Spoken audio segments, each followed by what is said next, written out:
X in my name is not just a symbol or a target sign. A spell that attracts all who spit facts online all the time. Can you see it? All the ones who drag my name every single day. Can you see it? Can you see it? Can you see it? They keep saying you don't have what it takes to carve out your own name underneath the shadows of gods. And I keep waiting for the day disbelievers say I flew way too close to the sun. I wait, but it never really comes. The X in my name is not just a symbol or a target sign. A spell that attracts all who speak facts online all the time. The X in my name is not just a symbol or a target sign. A force that compels all to rebel from all right shackled minds. Why do they just stand there against when they fall from the battles I have overcome? We feel it, feel the cope and the seething tone that they make while I stand up, man among gods. And I keep thinking with my mills, shooting ropes in my cold that faces towards the sun. They hate, but I'm sitting comfy with their mom. The X in my name is not just a symbol or a target sign. A spell that attracts all who speak facts online all the time. The X in my name is not just a symbol or a target sign. A force that compels all to rebel from all that shackled mind.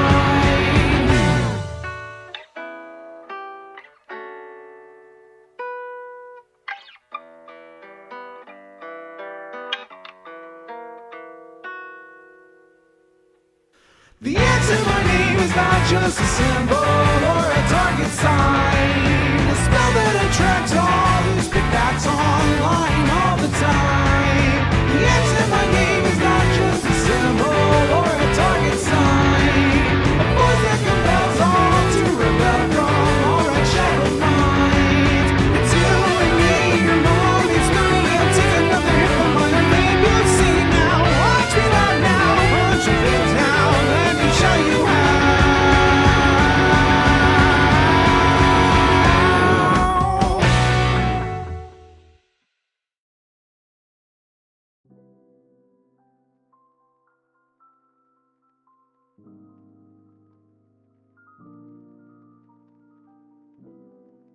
Good afternoon, everybody. Hello, hello. Oh my gosh. My camera is so blown out. I need to adjust the settings. Jesus. Hello, hello.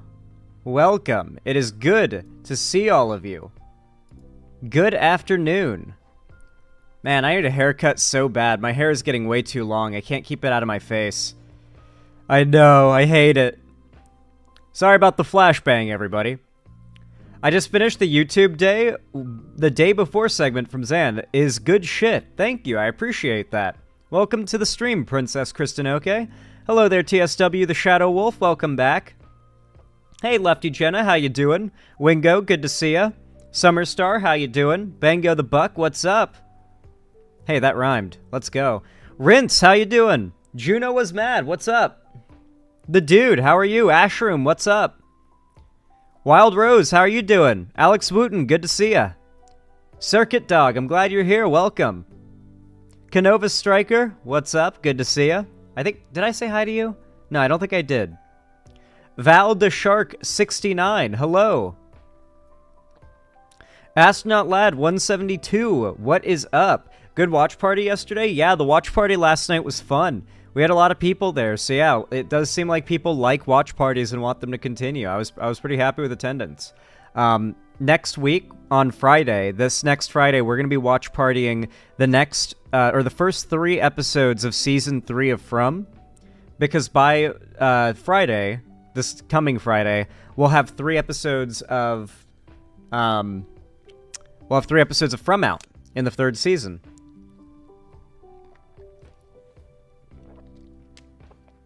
Zan, is there anywhere I can listen to the intro song? Yeah, if you're curious about the intro song, do ! Song in website chat, and Zanbot will post a link.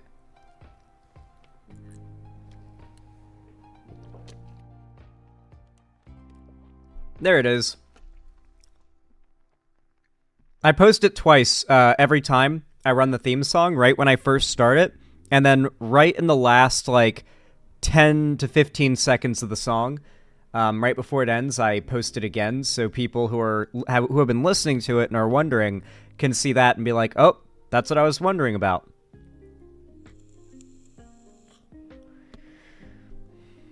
Good to see you guys. Welcome, welcome. I hope all you guys are having a good day.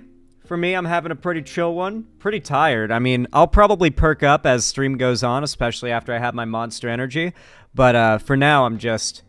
Man, I need to start doing my streams earlier, but I also take a while to wake up, and there's like this period for like 4 hours of the day where I feel a little bit awake, and then I get tired again, because it takes a while to wake up, and then I'm awake, and then I start getting tired towards the end of the day, and then it gets dark, and I get much less tired, and I can stay up again, but then around 9 or 10 p.m. I just pass out. Yeah, I got a caffeine max. What is the name of that heavier version of the FF14 song that you play sometimes? I can't find it on Spotify. It's called Ceru... Oh, it's not... You're thinking of... Okay, so you guys know... FF14's known for this, and it's one of the things I love about the game.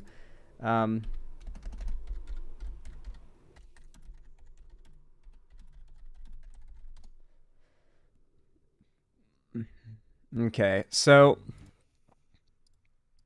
You guys know this song? They're asking about a variant of this song from the game.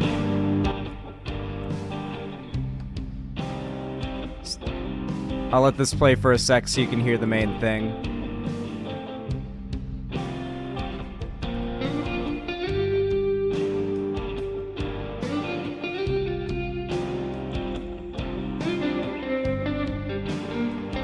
Yeah, this is from the Texas zone in FF14. This is what it looks like.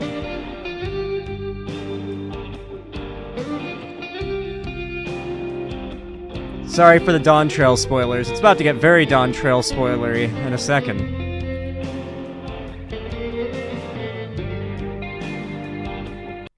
It's a banger. But then, you do a dungeon towards the end of that zone.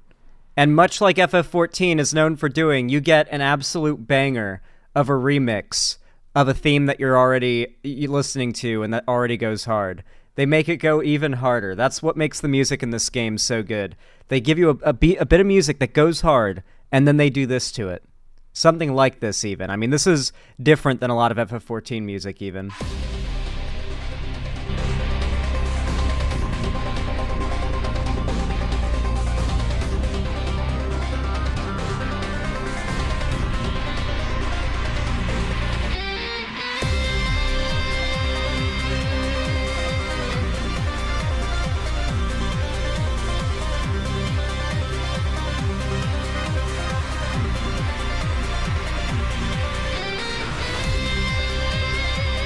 It's a great remix. The dungeon themes in this game are great. Dungeons are just fun in FF14, especially each expansion you go through.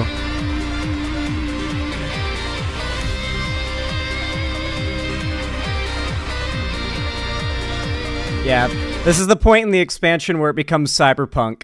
It goes hard. You go from Texas to, oh, cyberpunk time, alright. And it goes from, like, the sort of drawn-out southern version of the theme to a, like, cyberpunk remix of it. It goes crazy. FF14's awesome. Hey, Slashy, good to see ya. Hell yeah, Slashy. I love to hear it.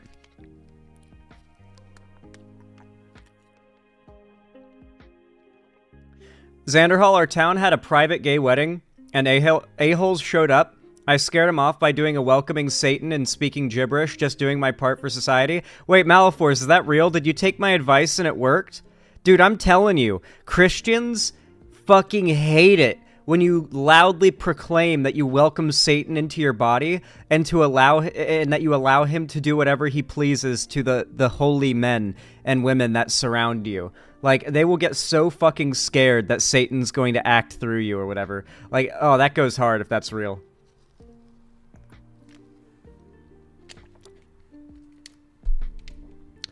I can't wait till I get, like, some fucking door-knocking Christians or whatever, or Jehovah's Witnesses at my door.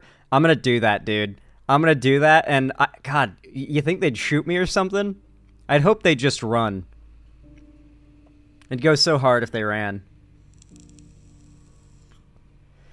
Oh, it's the Vanguard dungeon theme in FF14. Look up Vanguard theme FF14 and you'll find it. I think the right over-obsessed with masculinity kind of gay. They secretly want dick, just open up about it instead of pushing it in. True! That is what they want. They're just obsessed with dick. They wouldn't shoot you. Jehovah's Witnesses are pacifists. Dog, listen, all I know is that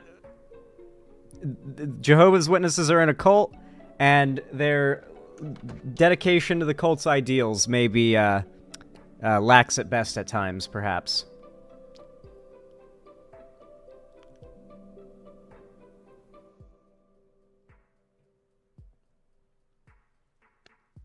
I'd be surprised if anyone would disagree with me that Jehovah's Witnesses are a cult. I'd be very surprised if anyone was like, what do you mean, Zan? No. Jehovah's Witnesses are a cult, but they are pacifists? Sure. No one's really a pacifist. Come on. Come on. Come on. We're all animals. If our lives are threatened, we resort to violence. That's kind of what animals do. No one's really that much of a pacifist. I managed to get Minecraft to run at 80 FPS. Holy shit, you have a supercomputer. Someone call NASA. I'm just joking with you. I'm really happy for you, though. It seems you've probably had performance issues with Minecraft before, so getting it to run that high is a pretty good achievement. I'm proud of you.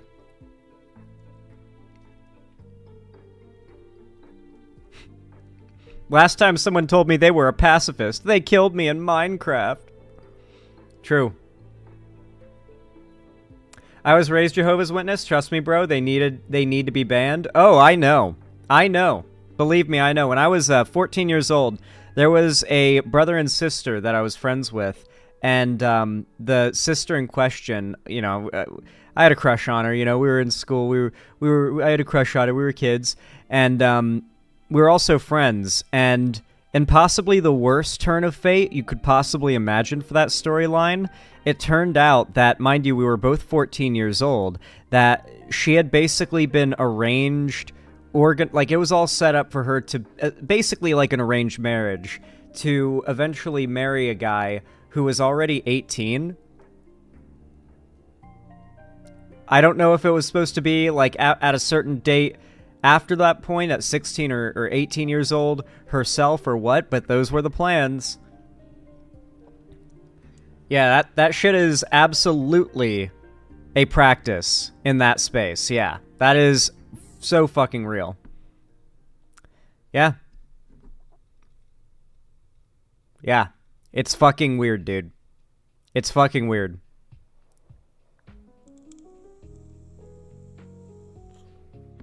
On top of that, I don't believe they allow, like, let's say you're, like, a kid and your parents are Jehovah's Witnesses. That means by default you are. Let's say you get hit by a car and you lose, like, a massive amount of blood and you're gonna die if you don't get a blood transfusion. This might have changed recently. I think I heard something about it, but you're not supposed to or allowed to get a blood transfusion.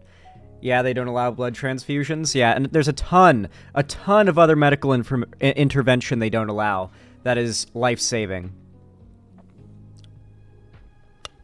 It quote-unquote changed. Did it? Something about a Bible verse of eating blood taken entirely out of context? Yeah, it tends to go that way. It's really weird, too, when they, like, apply that standard that's so, like... extrapolated, but then at the same time, they cherry pick stuff like wearing polyester. Like, I don't know, Christians in general. Jehovah's Witnesses aren't like traditional Christians, but they take their stuff from Christianity and a bit from Judaism, I believe. And then they go a little crazy with it. That didn't change, but they do allow beards now. Ah, shit, I can become a Jehovah's Witness now that I've got a beard. I can join them. They've changed that rule. Okay, I'm signing up, guys. Where do I sign up? No. Horrific group. I do agree, they need to be banned. And I'm glad that people who are ex-Jehovah's Witness or were raised Jehovah's Witness agree, just like I do, that they should be banned. Or the cult should be banned. There's supposed to be pretty strong aurora tonight. I would keep an eye out if it's clear. Ah, it's a pretty overcast day today, but I can see a little blue through the clouds in my window, so maybe tonight it'll clear up a bit and we'll have like a clear night.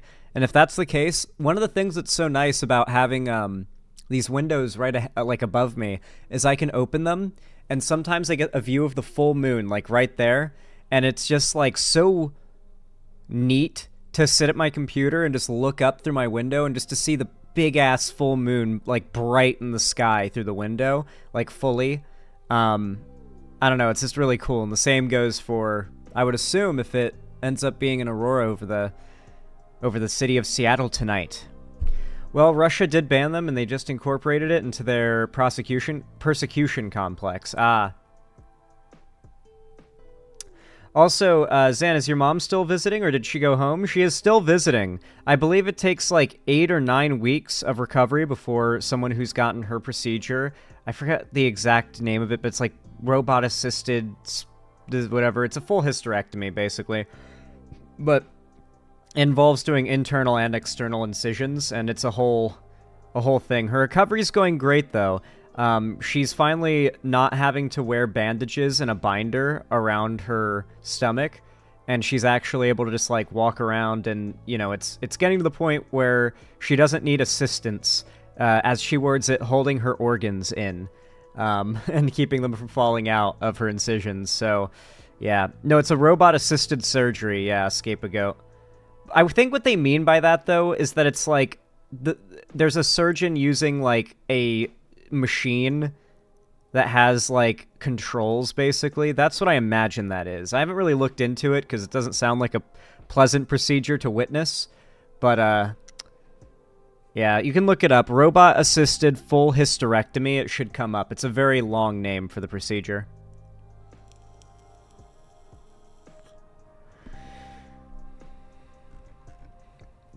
Yo, Perry Icefire, thank you for the $5. I appreciate it. Very kind of you. Very based, very pog. Thank you. Said, Zan, I need you to convince everyone I'm ugly. Tell them how much I hate politics or something. What?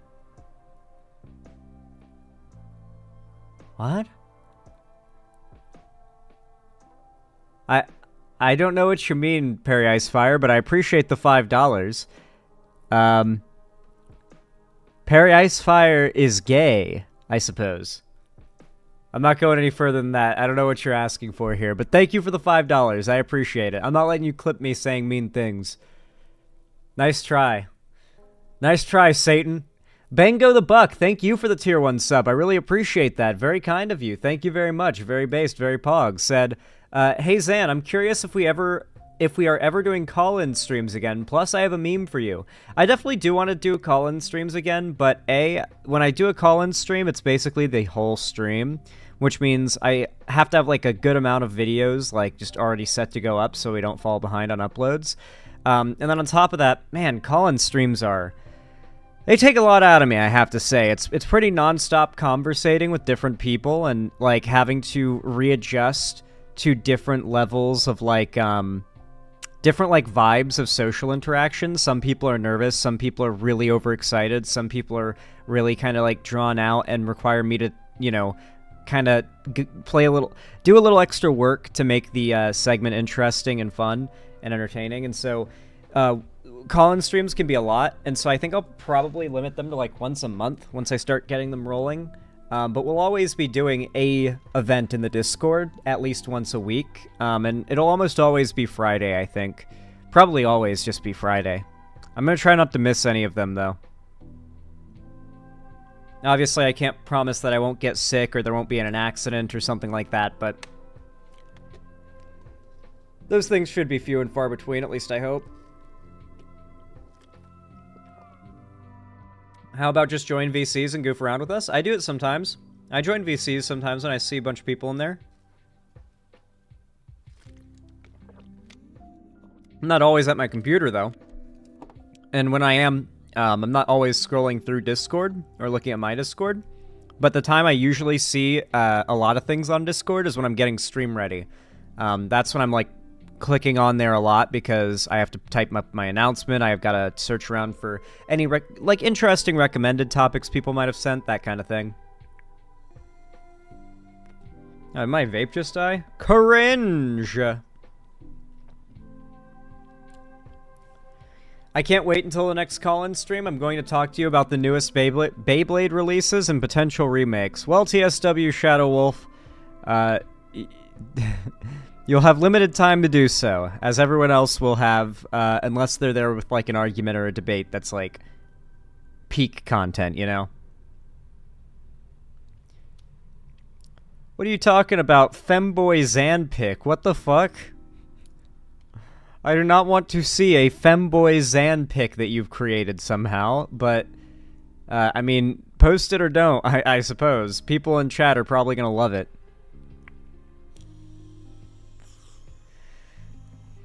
We were playing Cards Against Humanity, it was fun as fuck. Oh yeah, Cards Against Humanity is apparently suing Elon Musk as well, so that's pretty funny.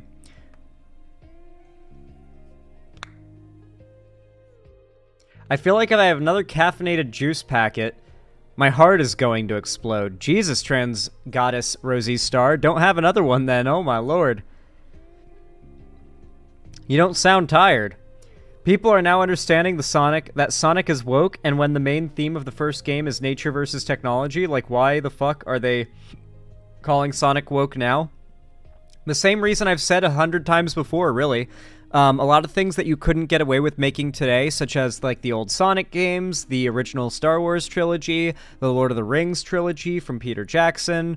Like, go down the list of these popular things. Hell, even Harry Potter as movies could not be released today. Alien, the first two Terminator, particularly the first, I'd say the second Terminator movie, you could absolutely not release today, the way that Sarah Connor is. Yeah, it's really just a matter of, like, these characters and franchises have been grandfathered in, essentially. And they're excluded from scrutiny in the culture war because of their broad love and nostalgia that everybody has towards them, despite them meeting the same standards of wokeness as they lambast anything for now. It's literally just that. It's just that new things don't have nostalgia attached to them, backing them up, and so they don't know better than to not attack something that, say, might end up being popular, right? Sonic has always had the cringiest fans. It's surprising it's taken this long to get heat. Yeah, Sonic does have some of the cringiest fans, that's true, but, like, certainly, I would actually argue one of the most decent fan bases online, though. Like, there's certainly one particular person that comes to mind as, like, an awful person in the Sonic fan base, but besides that, for as big of a franchise as Sonic is, you would think there would be more scandals around that community if, like, the people in it weren't really good. Maybe I'm just super disconnected, but I feel like I would have heard about more than just, like, Chris Chan, basically. So it seems like the Sonic community are pretty decent people. I'm a Sonic fan, I can say that, lol. I like how one person in chat is like, no, yeah, Sonic has the cringiest community. I'm a Sonic fan, I can say that. And someone else is like, no, we are based in pro-trans build. It's like, I mean, that doesn't necessarily make someone not cringe, you know? They can be cringe and also based in politics. What are they saying is woke? Why do you guys want me to just say it and spoil the... I haven't even seen the segment yet. What do you mean? It's gonna be like, I haven't seen the video that we're covering in that segment. That segment hasn't started. What are you guys doing? What are you doing? Anyway, Bango the Buck, thank you for the tier 1 sub as always. I really appreciate it. You also sent a link, a meme. Let's check this out. What's this about? Thank you, Bango the Buck. Let me update the dono goal really fast, and I'll play this meme. The memes. Computer users often find themselves the victim of 105mm armor-piercing discarding shadow-thin stabilized rounds That's shot true. at their computer. They often attempt to combat this problem using ineffective methods such as Norton antivirus, which is actually a scam and cannot defend your computer from the latest high-velocity projectiles. In this video, we will take a look at the best methods to protect your computer from this rising cybersecurity threat. Your unprotected computer is highly susceptible to attacks by projectiles including and not limited to armor-piercing discarding sabot-fin stabilized rounds, high-explosive anti-tank fin stabilized rounds, and shaped charges. Every time you click that suspicious link, you are exposing yourself to the dangers of a main battle tank shooting your... This is what it feels like every time I start typing into the, like, Twitter, like, tweet box. Like when you tweet into the little, type into the little box to make a tweet. This is what it feels like every time I click on that and start typing. Your computer and killing it. In fact, there may be a main battle tank outside your window right now, watching your every move, and waiting for you to make a mistake. If you believe you are being followed or watched by a main battle tank, call the police and report any suspicious activity immediately. Never accept unidentified substances from a main battle tank even if they appear to be harmless. You can never be too safe. Remember, they are the enemy, not your friend. We will... Okay. This is a good meme. This is a good meme. It's funny. 6.5 million views 4 years ago. I'll give it a like. I'll give it a like, because clearly it's a classic. That's good advice. That's very good advice. That's very important. You got to keep that in mind. Don't ever click on a suspicious link, or you might get shot with a tank. And your nose will start itching really bad, too. That's the worst part, though. Definitely, by far, the worst part is that your nose begins to itch. And if you don't itch, if you don't scratch it, it'll get worse. But if you scratch it, it also doesn't get better. That is my situation with my nose itch. I hate it. Being a streamer is so hard, guys. Oh, woe is me. It's so hard. I have to sit down and my nose itches. Please pity me. Oh. Okay. Alright, I got a good segment for us planned up next.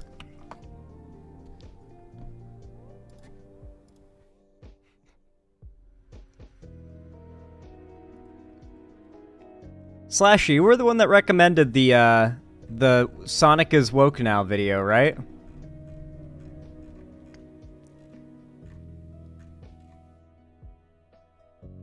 Yeah, you did. Okay. Here it is.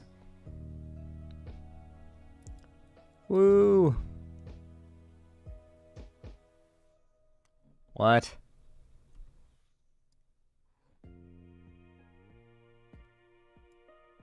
If you're a Sonic fan... Whoa. Chill out, buddy boy.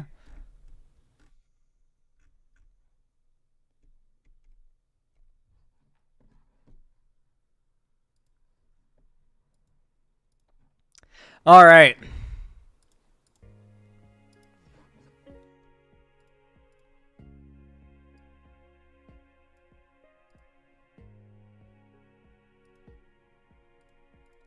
Y'all know what to do when I say action, right? 3, 2, 1, action. Alright, guys. It's no secret, if you've been in this community for a while now, that a lot of my fans, for some reason, I'm sure there's absolutely no, underlying reason, just happen to like Sonic, okay?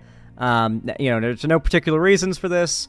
Don't look deeper into it, but for no reason in particular, a lot of my fans love Sonic, alright? And because of this, I oftentimes get Sonic videos and Sonic memes tossed my way, and I am forced to watch them. Now, if you don't know anything about me, I am not a Sonic fan, really.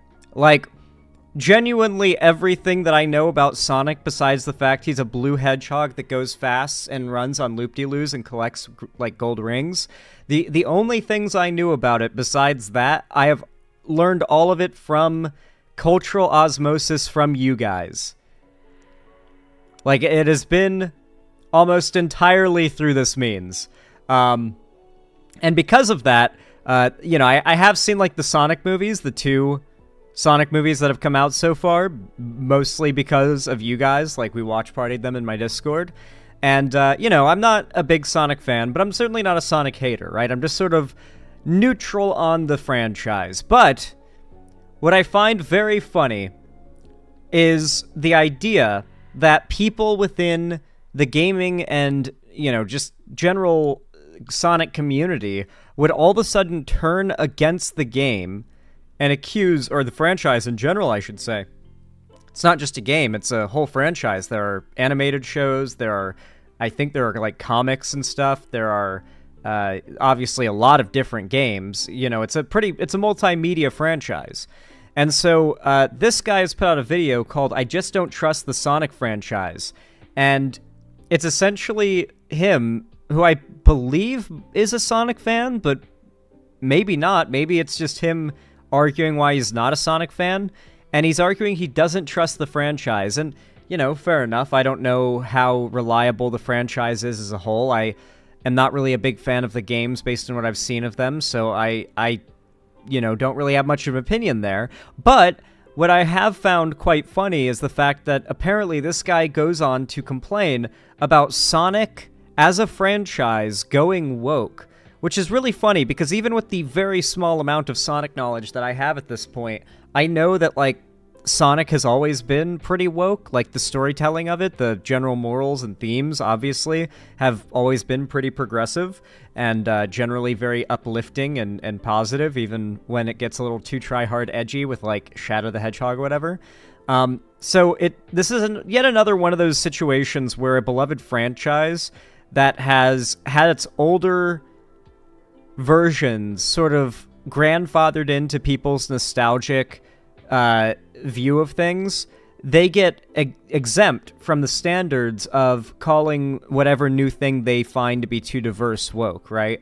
And so now it seems that this guy has a problem with new Sonic stuff. I don't know. All I can tell you is that this video got absolutely ratioed to hell. People are giving this guy a rough time of it. And I just think it'll be funny to see what this guy said that was so overtly stupid that not even the anti-woke crowd came to back him up. So let's go ahead and give this a watch. It's a pretty long video, actually. Slashy, do you know when he starts getting to the cringe? I don't know. We'll play it for now, and if it doesn't get anywhere interesting, then I'll skip around till we get to the anti-woke stuff. Let's check this out. If you're a Sonic fan, you may have noticed that since about 2020, Sonic has been doing pretty well. At least when compared to the previous decade. Look, ramps! We can use these as ramps! Sonic Frontiers was a big win for us back in 2022. Sure, the game was unpolished in a couple of places and was definitely rushed over the finish line to make its release date, but there's no denying that the new open zone format created in Frontiers was for sure the best way for Sonic. Alright, this video doesn't seem too awful so far. Bit of thought put into this stuff. The characters stand on their own and actually experience emotions in a realistic manner, and Sonic is a little more mature, mainly in the sense that his demeanor does change. Okay, so far, we're in a good. It seems like most of the review is fair enough. You know, nothing too crazy, nothing too weird. But about 13 minutes, according to Slashy in website chat, is when it starts getting a little weird. So let's go to 12:49, and let's watch the part of this video that got it absolutely ratioed to the Shadow Realm. Would have ever allowed this design to get out. A design that would have had to go through many stages, many stages of approval, by the way. Now along comes a second movie, an even bigger financial success and relatively well received by fans. Now lessons were learned here, and there's a bit more in the ways of iconography and reverence for the Sonic series. Knuckles and Tails were designed well the first time around, but you know, no one is going to make that mistake again. And the Death Egg robot looked brilliant, actually. It really did. And of course we had some interesting hidden lore and Super Sonic, which is cool. I like him. He's cool. But I gotta say, all of this is pretty surface level and still feels like they're just using Sonic to push an otherwise unremarkable family movie. Except, you know, this time they did a little bit more Google searching about... I mean... unremarkable family movies are what adaptions of kids' games are going to tend to be, in general. Like, I heard the Mario movie is pretty good, but I wouldn't say it's remarkable, even based on the things I've heard about it that have been pretty general praise. Like... The Sonic movie was never going to be a remarkable film. It's a franchise movie, you know? He's a little quiet. Okay, let me boost his volume. About the Sonic series. At its core, Sonic 2 suffers from having the DNA of the first movie, where Sonic ends up with a human family, he has a bedroom in their house, and stays put in Green Hill, which really doesn't suit the free spirit of Sonic the Hedgehog at all. Speaking of his human family, there's an irritating focus on humans through subplots that just have no right being in a Sonic movie. Again, it just feels like Paramount is using Sonic to push a generic family flick. Not to... Aren't there humans in the Sonic games? Like, Dr. Eggman's a human. Like, I get what he means, but also... That's a really weird way to word the criticism, because I get that Sonic is known as, like, isn't Sonic a world where they're basically alien animals with superpowers that are in a world that's effectively full of humans, and that's part of why they're so special? Like, that was Sonic 06, based on what Chad is saying, yeah. Get too much into it, although I will get too much into it. Modern movie production is flooded with DEI requirements, meaning... Here we go. Here we go. Did you guys know the Sonic movie had black people in it? Here we go. Production is flooded with DEI requirements, meaning on-screen diversity I'm has to be racist, but forced stick around. unnaturally into every project, and it's pretty hard to pull that off in a movie that should be about Sonic characters. This results in completely intrusive and movie derailing subplots, such as that whole wedding storyline being used as an excuse to shove as many humans in as possible just to meet some stupid diversity quota. Just to shove as many humans in to meet a diversity quota? Is he using human as like a dog whistle for black people here? Also, the subplot with the wedding isn't a subplot. It's a part of the main plot. Isn't the husband, the fiancé here, like an undercover agent? The wedding was there to introduce Gunn, the Sonic military. Yeah, they're like a big faction in the Sonic games. Even I know about them. Aren't they in Sonic 06 as well? I know they have a lot to do with Shadow the Hedgehog, don't they? I don't know. Well, like I said, I'm not an expert on the lore, but I watched this movie, and the wedding was actually kind of an important plot point. Especially because even if you don't know Sonic that well, you know that there are people in Sonic, and that there being normal people in Sonic is kind of what makes the animal superpowered characters special, you know, even in that world. As many humans in as possible just to meet some stupid diversity quota. The whole sequence of Maddie and Rachel fighting gun agents reeks of studio-mandated empowering moments. Okay, so he knows that there were the gun guys there. Okay, cool. At least he recognizes that. So does he not like the idea of that storyline getting adapted? Would it have been fine if they were white? Because obviously what he's complaining about here is that he didn't like the storyline, and because the storyline had black people in it, then it must have been just to push an agenda. That is something that's been a really interesting trend with the internet during like the rise of the anti-woke stuff, is this association of if a bad piece of media comes out and it stars like an all-white, all-male, all-straight cast, it's just a bad movie. But if a bad movie comes out or a bad game comes out and it has diversity in it, then the diversity is somehow the reason for, or at least related to, the badness of the movie. It can't just be a bad movie that happens to have diverse casting, which of course is inevitable. You know, a certain percentage of movies are always going to come out and end up being bad and awful, and as movies get to be more diverse in their casting, this is just going to give the right more ammo to claim, oh yeah, they're pushing an agenda, you know, and that's what's making these movies worse. But it also gets weaker as more blockbuster movies hit that do extremely well that also have a diverse cast, right? If anyone is fighting gun agents, I want it to be Sonic, not two random women who have nothing to do with the games. The funny thing is, if DEI really has to be pushed here, gun agents are the best way to do it. There's so many of them here, you can just meet all your quotas through the agents, and they... Does he...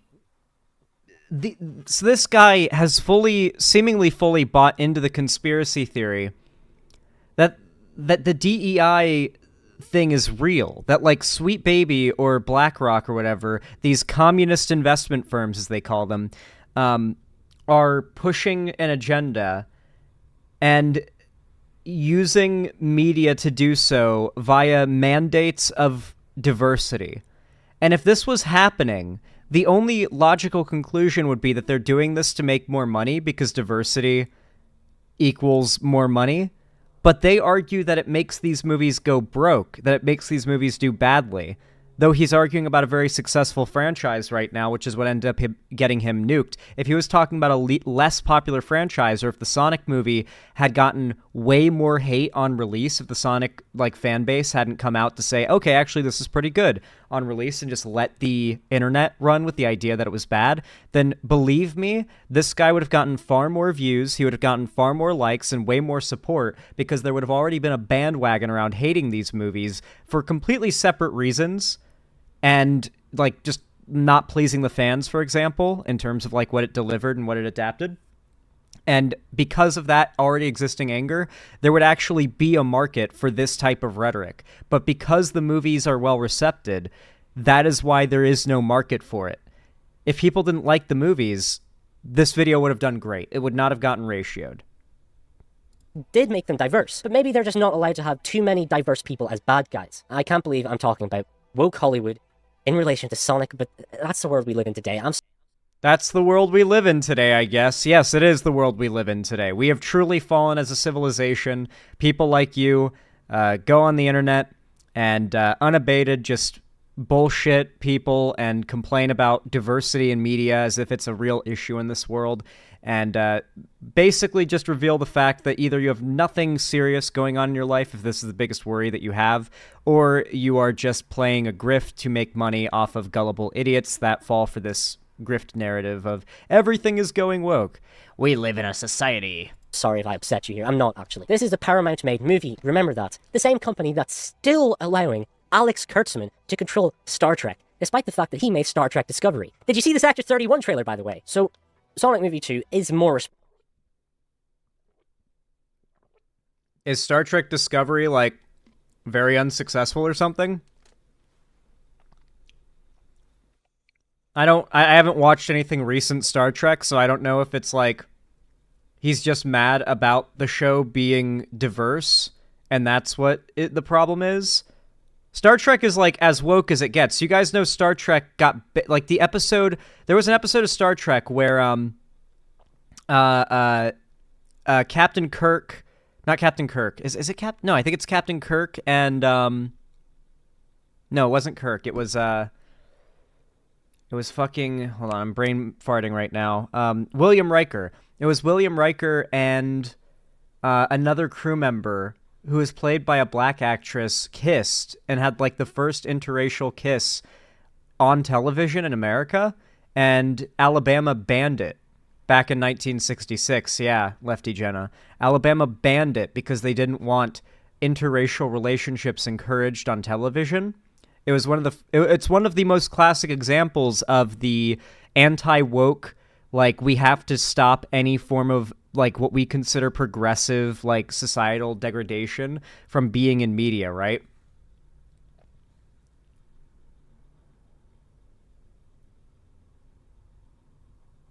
(1966) seems late for, or not late, early for that to be when it was. It must have been later. No, I guess 66, maybe. God, I don't... When did original Star Trek start? I actually don't know. I would have bet the 70s. I feel like Alabama would have banned an interracial kiss during the 70s. I feel like the 70s were pretty racist. They were pretty racist, right? That. I think it probably happened during the 70s, not 1966. That seems way too early. 66 was the first series? That's fucking crazy. Holy shit. Dude, Star Trek is an old franchise. God damn. Respectful, but the whole thing stinks of, modern Hollywood. This is best exemplified by the fact that the music is mostly generic nonsense, made by Junkie XL, that pays no homages to the soundtracks of the games, which is a massive part of Sonic's identity. And let's be honest, the soundtrack is the only thing that allowed the series to survive the 2010s. Junkie XL used Ant-Man and the Wasp music for the Sonic vs. Knuckles fight, and for some reason after he did that... Is that true? Is he just, being hyperbolic here, or did they reuse the soundtrack of Ant-Man for the Sonic and Knuckles fight. Is that real? Oh, it was Kirk and Uhura. Okay. Nice. What's he referring to here? Is this real, chat? Is he just making this up? Yeah, they did use a very popular song. They should have used Sonic music, but there was really no song they could have used because most Sonic songs are more fight scene songs. Interesting. I guess I can see that criticism, but that has nothing to do with wokeness. You'll see once again how the right loves to do this, where they like take what might be a valid criticism of a piece of media and attach it to the anti-woke narrative, right? That it's a very popular method, you know? Makes it seem a little less like you're just in it to complain about minorities in media. Like you're calling out the agenda, but also objective flaws in the piece of media. Yeah, so my understanding is that they just use licensed music. They didn't reuse a song from the soundtrack of another movie that's like an original soundtrack. Okay, that makes sense. They used a popular licensed song that was also in Ant-Man. Okay, that doesn't mean the same thing as the way that sounds, though. They still signed him on for Sonic Movie 3. Oh, and did I mention he's talked about using AI to make music? Well, I can be very short. I love AI. I embrace it. I can't wait until this is cringe. There becomes like a functioning software program where AI is really like integrated in the music making process. Lovely. That really speaks to a... Well, this could mean a lot of different things, though, to be fair, because like art programs use AI to help with all sorts of things, and it's not generative AI. AI does not mean generative AI 100% of the time. No, Nintendo style. AI does not mean generative AI 100% of the time. If he meant generative AI, it's cringe. AI as a concept is not cringe.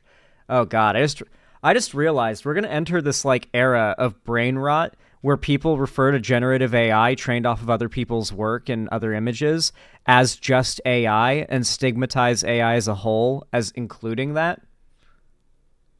Okay, sorry. It's okay. It's just it's a misunderstanding that frustrates me because people confidently... It frustrates me when people make a confident statement based on ignorance that they don't even know they have, essentially, which isn't really your fault. But it's also frustrating to see, you know? Not trying to target you. A few people in chat were like, yeah, AI sucks, but... yeah, assuming he means generative AI, yeah, that would suck. But if he just means, like, AI being integrated and improved for helping with things like just the busy work in making music, which there is a lot of busy work, then, yeah, that would be a good thing, you know? Like, imagine if you could use an AI program to edit dead air out of, like, song takes, right? Because you might record, like, a bunch of different little, like, bits of a take of a song. Let's say you could just drop it in, and AI in like, your editing program can cut the dead air out automatically, so you don't have to, like, click Control-S, right-click, delete, Control-S, right-click, delete, right-click, like that kind of stuff. And I know that kind of stuff exists for art programs. That could be what he's referring to, but like I said, maybe not. I'm just clarifying that there, because I see people lately just referring to any form of AI as bad, you know? We're talking about the generative AI, the stuff trained off of other people's things that makes something claiming to be a new piece of work that is just a conglomeration of other people's stolen art or intellectual property. His quality as an artist, doesn't it? Something like the Mario movie was admittedly very light on narrative, but in every aspect and tiny detail of the movie, you could feel the reverence towards the Mario IP, especially in the OST, which is just composed by Koji Kondo himself. So it bypasses the risk of turning into generic Hollywood gobbledygook entirely by just bringing the actual guy in. We can hope that the Mario movie may have positively impacted the development of the third Sonic movie, since it grossed $1.36 billion worldwide and was the most profitable movie of 2020. You know what's really neat about this, though? He doesn't remember or doesn't want to bring it up, I assume. It's been memory hold pretty hard. Who remembers when the Sonic movie was woke? Was this not the movie everyone was yelling at for woke Biker Peach? That's right. Who remembers when all of these people were attacking the Sonic movie when the trailers were out and calling it woke? Then it succeeded and made, as he says and emphasizes really hard, because he's like defending the movie right now, he wants to remind you, it made $1.3 billion in the box office.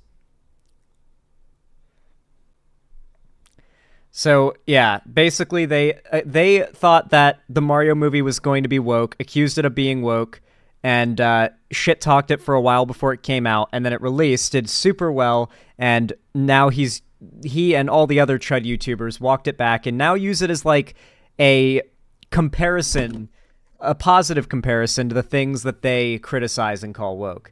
I think a really good example of this, actually, is, oh,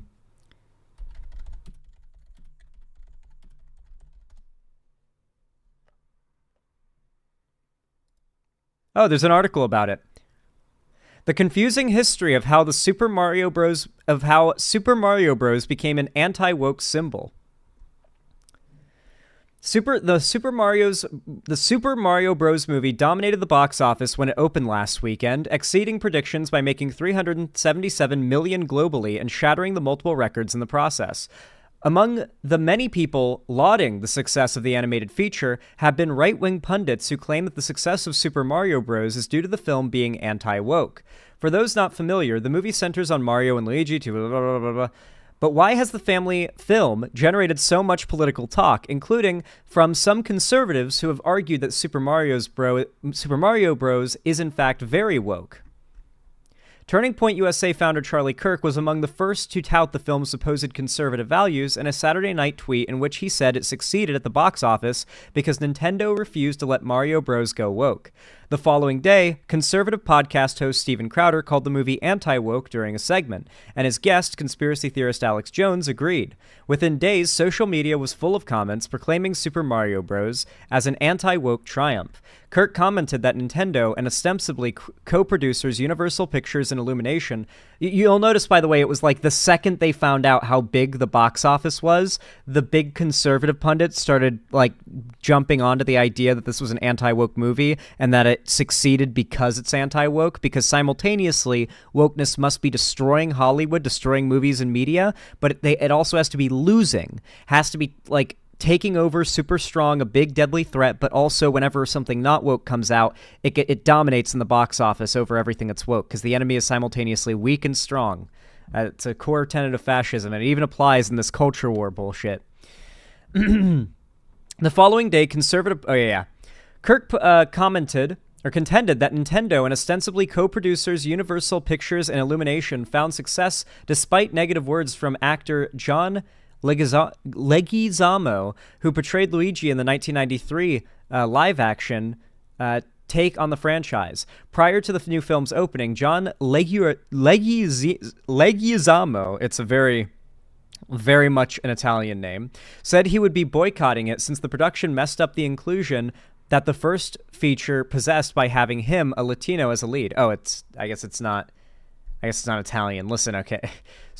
Spanish last names and Italian last names sound very similar, okay? They're like basically the same, Italian and Spanish, like very close. Yes is the same word in both languages. So's no. I'm pretty sure, right? White boy moment? Fuck you. I'm not that white. I don't have that much of a melanin deficiency. I can take a bit of sun, you know? A little bit. Yeah, I do get viciously sunburnt if I stay outside for too long. But, you know, I can handle a little. I'm not that melanin deficient. Come on, don't bully me. Florida has Cubans? Yeah, they go crazy. I love Cuban sandwiches. Get it like a nice pressed Cuban sandwich. Fucking wild. I love those things. Super Mario Bros. Had already generated some controversy well before Leguizamo's comments, though. When it was announced that Pratt would be voicing Mario, critics complained the role would have gone to an Italian-American, or should have gone to an Italian-American instead. Mark Harvey, an associate, blah, blah, blah. This isn't important. I want to go back to the narrative that it was woke. Here we go. However, not everyone felt that Super Mario Bros. Was anti-woke. In fact, some argued the exact opposite, including figures on the right. Anna Perez, the conservative host of the Wrong Think podcast, accused the film of brainwashing young females to be feminist, due to Princess Peach being portrayed as a strong protagonist, not afraid to take the lead. quote, what they are doing is trying to brainwash society into thinking that's how young girls are supposed to be. And this is dangerous because then we have women who go out there and think they're men, and they wind up getting hurt. They wind up getting raped, Perez said during a recent broadcast. The reality, of course, it's women's fault if they live lives similar to how men do, I guess, carefree and like not giving a fuck about danger, I guess is how this lady thinks men live their lives. And so if women live their lives like men or try to live like they have the privileges of men, then it's their fault if they get victimized, is what she's implying there, by the way. So not only confirming she recognizes male privilege exists, recognizes that you would be murdered or raped as a woman to live your life like men do without male privilege, but then argues it's your fault if you're a woman. Yeah, what the fuck is this article saying? Do you think that's what the article is arguing, Trans Goddess Rosie Star? Where is your listening comprehension? We're reading something. Anna Perez, the conservative host of the Wrong Think podcast. And then I read the quote. Where is your reading comprehension? Or not your reading comprehension, your listening comprehension. We're going to put you on the funny pills, okay? We're going to get you on those focus pills, the old Ritalin. Is it Ritalin or Adderall? Which ones make people focus that can't pay attention?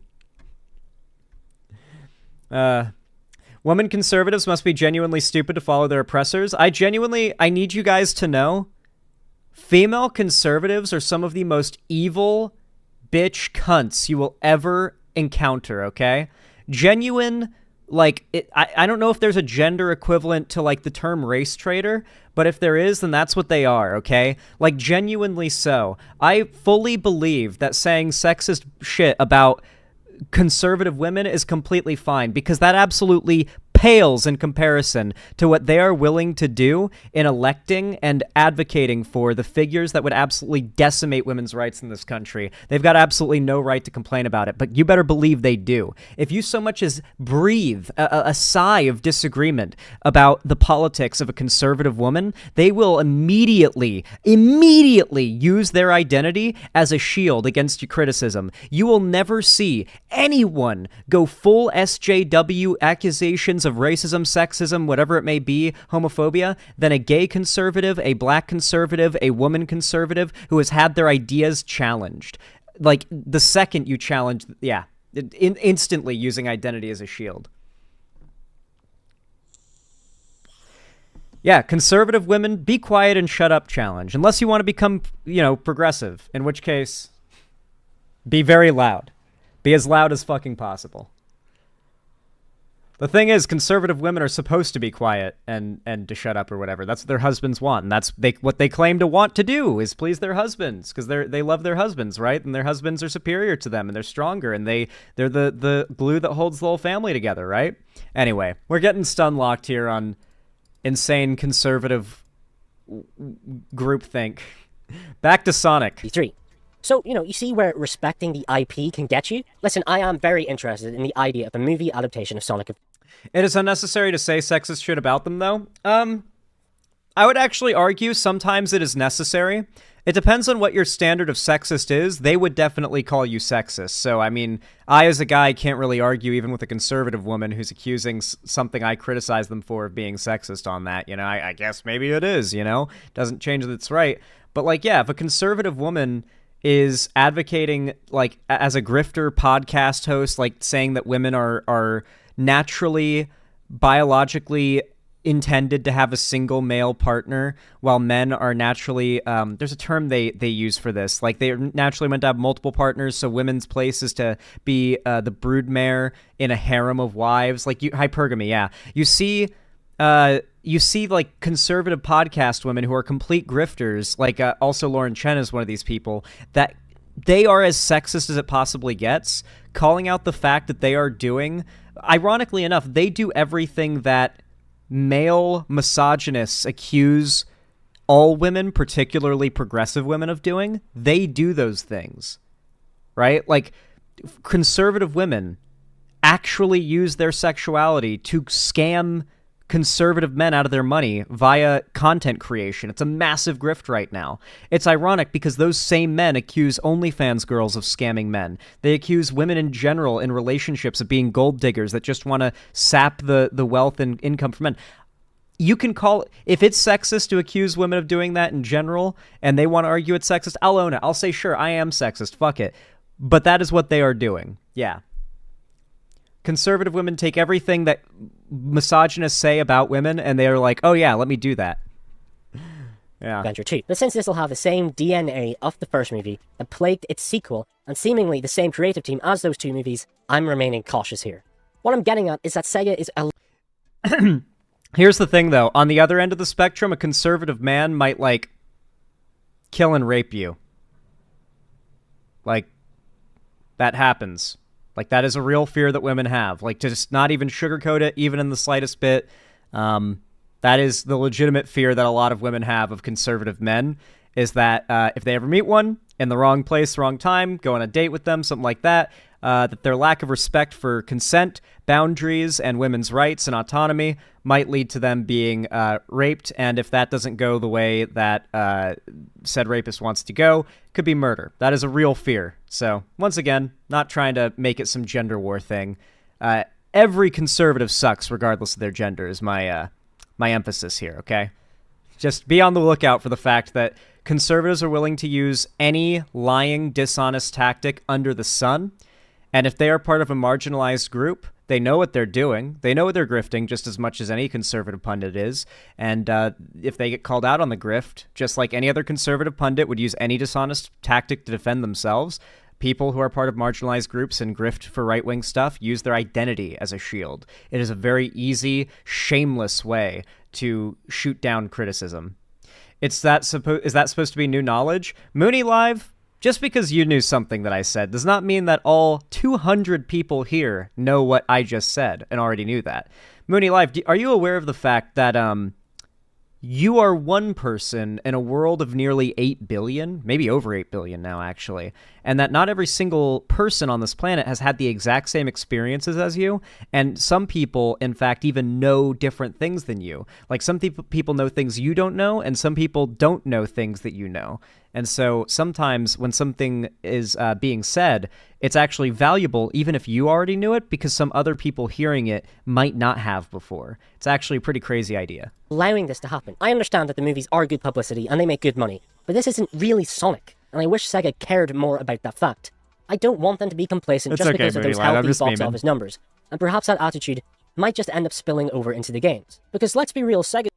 Oh no, guys, the woke Hollywood is going to spill into the... Isn't wokeness already taking over games? What is this worry that wokeness is going to spill into the Sonic games if wokeness is already taking over the gaming industry as a whole?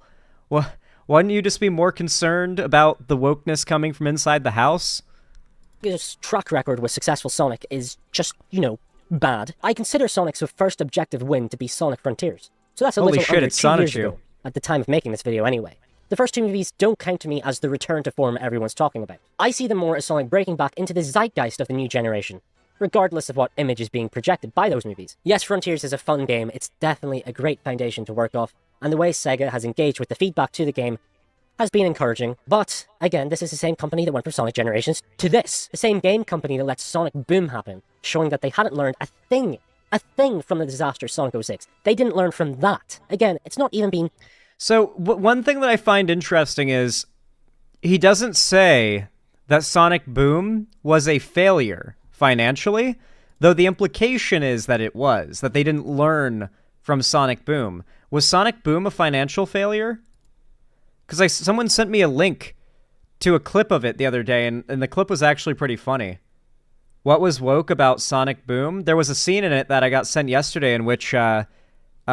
the pink character says that she's going to kick the soccer ball into the goal and she's going to prove that women can do sports too or whatever. And then Knuckles is like, oh yeah, Amy, Amy, to imply that you getting this goal proves something about women being able to do sports also kind of implies that this is an exception to the norm among women, and that you are an exceptionally capable woman, and that exceptionality is simply being able to kick he just absolutely demolishes her pop feminist argument, and he hits her with a more academic feminist argument, and they all stare at him, and he just says, what, just because I'm a meathead doesn't mean I'm not a feminist?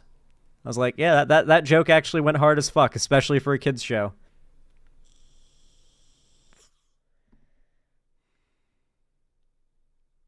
Sonic's world is supposed to be a utopia with no bigotry or prejudice. Well, I mean, the world that Sonic the games take place in that's definitely not the case. There's conflict in those games. I know that's for sure. Do you mean where he comes from? Because in that case, I mean, he's not there. At least most of the time, it seems, in many versions of Sonic. I haven't played any of the games, but I would assume he doesn't spend all of his time in his paradise of a homeland. Oh, is this the link to the clip? This is the Sonic Boom clip. It all comes down to this one penalty kick. Can the young woman break the glass ceiling and prove once and for all that a female can be just as good an athlete as a male? You know, Amy, anytime someone calls attention to the breaking of gender rules, it ultimately undermines the concept of gender equality by implying that this is an exception and not the status quo. What? Just because I'm a meathead doesn't mean I'm not a feminist. It's so fucking good, dude. It's so fucking good. I fucking love that clip. That is a good clip. What was wrong with Sonic Boom, though? Like, was it a financial failure or something? Is there a reason why he says that the company didn't learn from that mistake? Oh, it was a game. The game was awful? Yes? Okay. Let me show you. No. We're not. No! 2 years since Frontiers. Anything could happen as far as I'm concerned. We did get Sonic Superstars, which was overwhelmingly mediocre. When I think of the word milquetoast, I think of Sonic Superstars. Sega actually had the gall to charge 50 great... Okay, it seems like he's done talking about wokeness now, but let's read the comments on this video, because they're very funny. They're actually why I ended up covering this video at all, because the reaction was like, oh, okay, so this video is pretty cringe.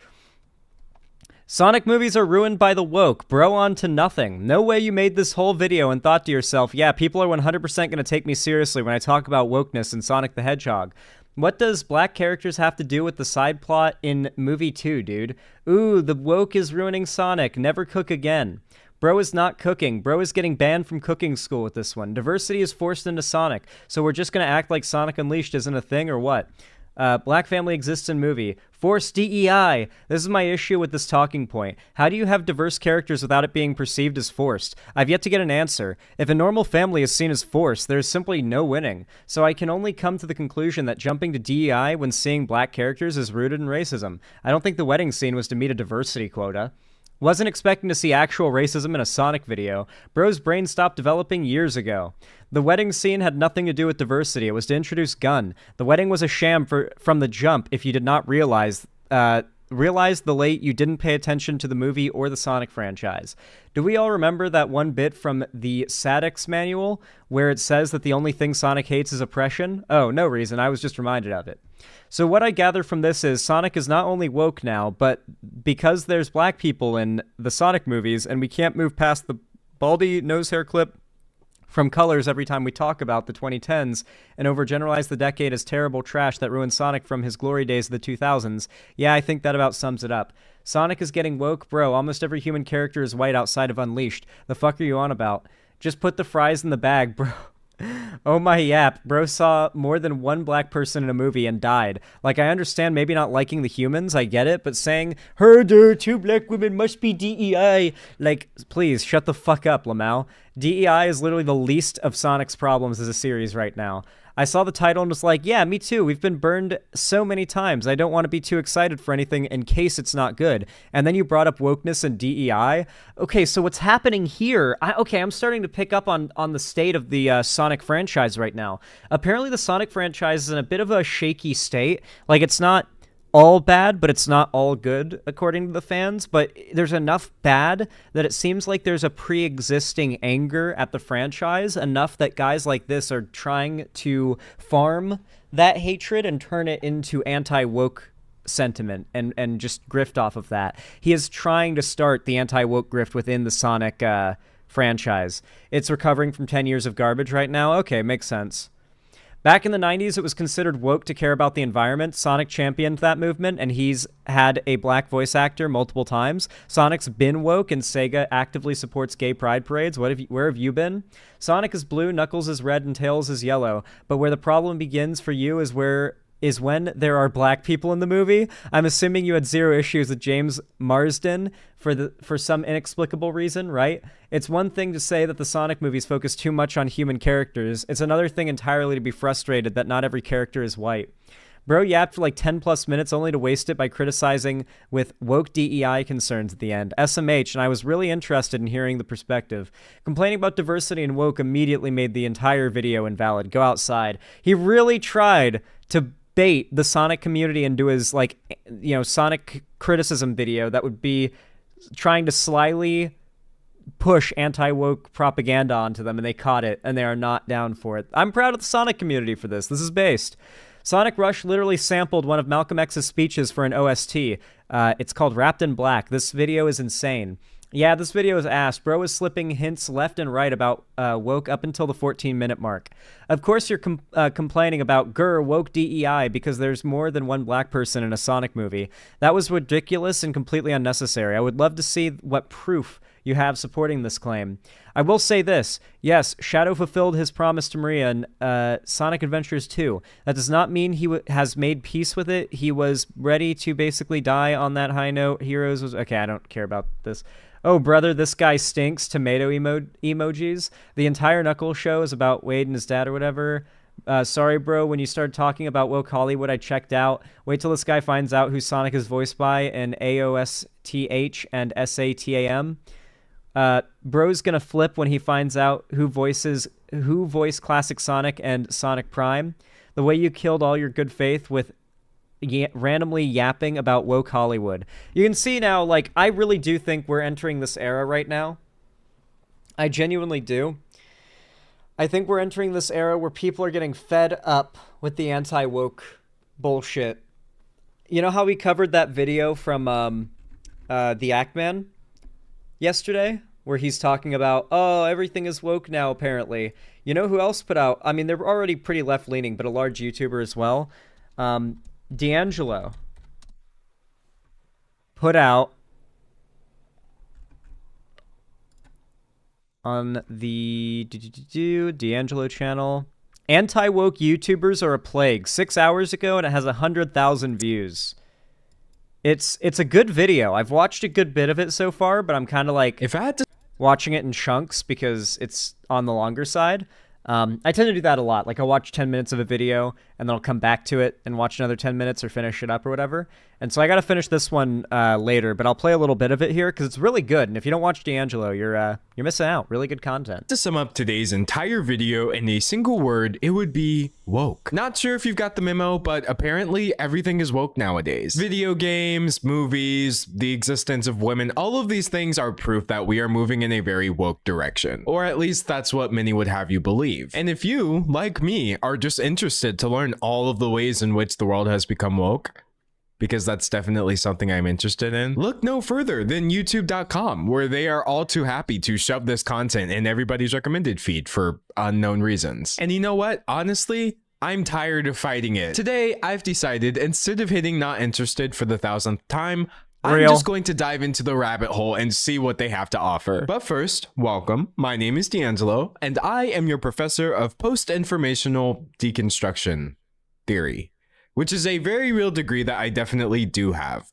Or maybe this is just me broadcasting myself talking in my room like YouTube used to be. And in today's lecture, I'm breaking my own rule, because typically I give absolutely no attention to anybody who uses the word woke unironically. However, as a YouTuber, I must admit, the call of the void is there every day. Why make videos about Reddit posts and internet trends when I can just complain about literally everything being woke and basically get the exact same amount of views? This time, I'm here to learn as well. Let's see exactly. It is an evil abyss of massive amounts of money, basically. It's like, genuinely, any content creator that is aware of how easy the, like, anti-woke grift is and doesn't take it on its own is pretty respectable, because it's like saying no to the power of the One Ring. It's like the most easy, shameless, like, low morality money you could make, and it's almost guaranteed, you know?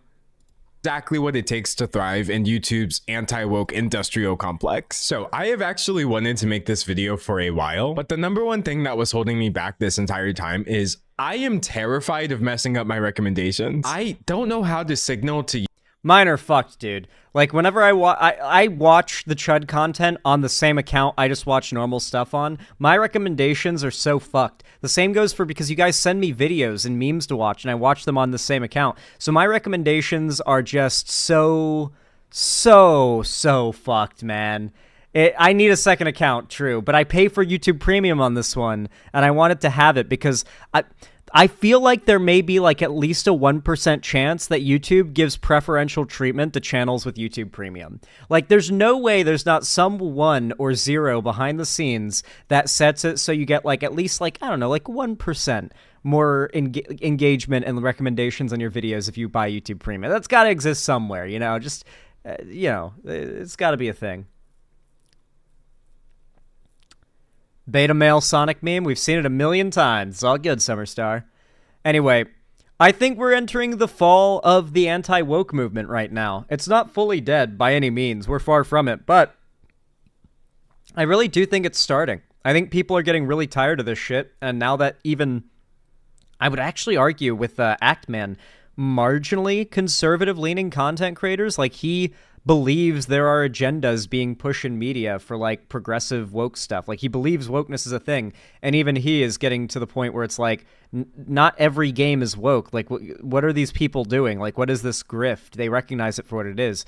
And so this is really just the first steps in what could be a massive cultural shift for YouTube and for the internet in general, and for like considering the internet is where a lot of political discourse happens entirely these days, even where a lot of talking points that become mainstream real world politics start. Like you guys have noticed that, right? Like since the Trump era, every mainstream political talking point starts as an internet conspiracy theory or internet discourse, from DEI to the trans like bathroom stuff to the trans like in sports stuff. Every single issue that has been important to mainstream politics has started with discourse on Twitter or on YouTube. And ever since the Trump era started. That is literally fully through and through true. Besides like some economic and foreign policy stuff that's like real serious, real politics that the internet is too brain dead to even know is happening. When it comes to anything like domestic policy related that has to do with like civil rights or anything, it's all starting on the internet. So if the internet culture changes, which I feel like it might, it's going to have a very strong reverberating impact on the real world politics as well. To be fair to Actman, he believes in the woke agenda insofar as it can be proven, like the Blizzard diversity score thing. Yeah, which that's just rainbow capitalism. The problem is the anti-woke people have always had like they've always had very thin evidence for their arguments, but they've had some kind of evidence. It hasn't always just been talk. Sometimes they're able to show something like the Blizzard diversity quota charts, right? Where they're doing like hardcore corporate, like, you know, rainbow capitalism. And it's hard to just say, oh, well, the woke stuff's not real when there's, you know, examples like that, which aren't necessarily wokeness. They're trying to make money, right? Yeah. Rainbow capitalism is not woke, if you did not know. Anyway, with all that said, I think we've done a pretty good job covering the main points of this video. If you enjoyed, please consider leaving a like. If you didn't know, every single thumbs up on my videos, streams, no matter what I upload, really, pushes my content in the algorithm out to a wider and larger audience. Oh, wait, Slashy, no, I'm doing the outro. No, the video's already too long. If you enjoyed the video, please consider commenting down below as well and subscribing and ringing the bell icon to turn on all notifications so that YouTube tells you when I go live or upload a new video. Be sure to follow my social medias linked down below in the description as well if you haven't already, so you can actually see me on other platforms too. And join my fan Discord if you haven't already. It's totally free, and you know, it's the main hub of my community and fan base, so please consider joining since it is pretty dope. I also host game events, call-in streams, and watch parties there too, so make sure you hop on in. It's a good time. And if you feel like it, you want to support me, help keep the lights and the roof above my head over at the Xander Hall studio, consider personally donating, subscribing, or gifting a sub on my website, xanderhall.com/live, or donate, subscribe, gift a sub on my, oh my god, I fumbled bad. Donate, subscribe, or gift a sub on my website, support me through YouTube, Twitch, Streamlabs, StreamElements, Patreon, or support me by buying merch at the Streamlabs link down below. But regardless, thank you for watching, and have a good one. Okay, so War Penguin and Slashy, if you're wondering why I had to end the segment when I did, I'll look at the link, but I can't keep letting segments get as long as I have because it makes it like nearly impossible for my editor to render. It crashes his PC when it's like an hour plus long videos, so I'm trying to keep them below 45 minutes, and it was getting pretty long there. Xanderall, apparently the Quartering tried to infiltrate the Sonic community and say Sonic isn't a woke franchise, only for him to get beat the fuck out of him on Twitter by me and a bunch of Sonic fans. Cool. I'm glad you guys got him out of there. Thank you, Sonic fans. Already made back my Sonic X Shadow pre-order. Oh, so he's just bragging about being a grifter? Look, 1,330 dislikes. Well, I got money off of your views. That's all these people care about. Doubling down, I see. Boo-hoo. Or, who, boy, you are just making your job 10 times harder when you gotta make that apology video. Yeah, I just looked at the analytics for the first time in a few days and got a good kick out of the dislike ratio. I'm honestly interested in what you think I need to apologize for in the video, though. What in the video did you find so egregious that you feel it warrants an apology? I just planned on hopping on to the next vid and calling it a day. Bro, you saw like 3 black characters in the Sonic movie, then bitched about DEI. Oh, okay. I don't feel the need to apologize for someone else's interpretation of my point. I appreciate the feedback.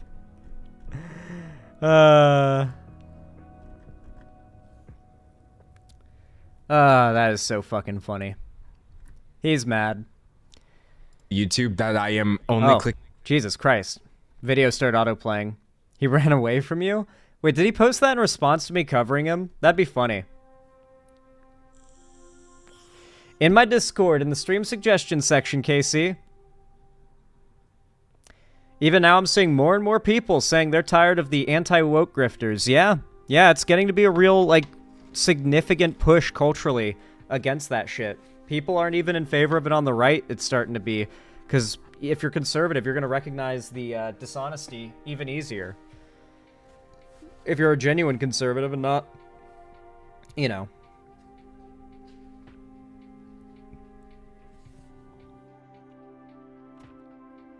Oh, God. All right. You ever have to burp but also can't burp for some reason? It's so odd. I wonder if that's like some form of indigestion or something. It's not like painful or overwhelmingly like it's distracting or anything. It's just kind of, I wonder why that happens, you know? Uh-oh. No shot. Did my internet go out? Okay, wait, the stream still seems to be live, but YouTube can't load. This is bad. Is YouTube down? No. Bro, I can't open anything YouTube now.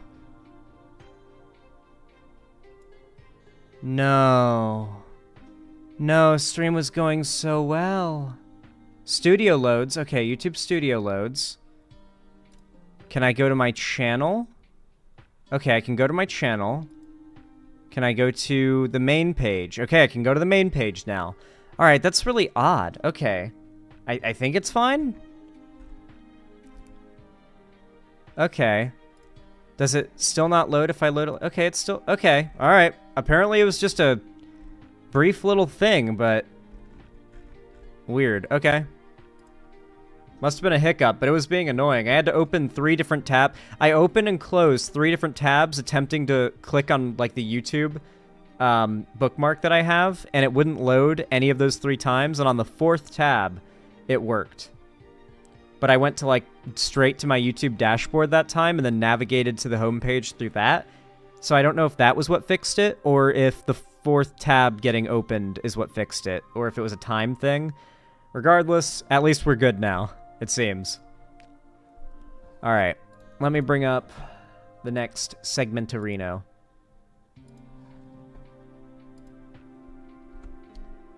Abe! God, YouTube Shorts love to play immediately. I'm out of here. Alright. Got the videos queued up.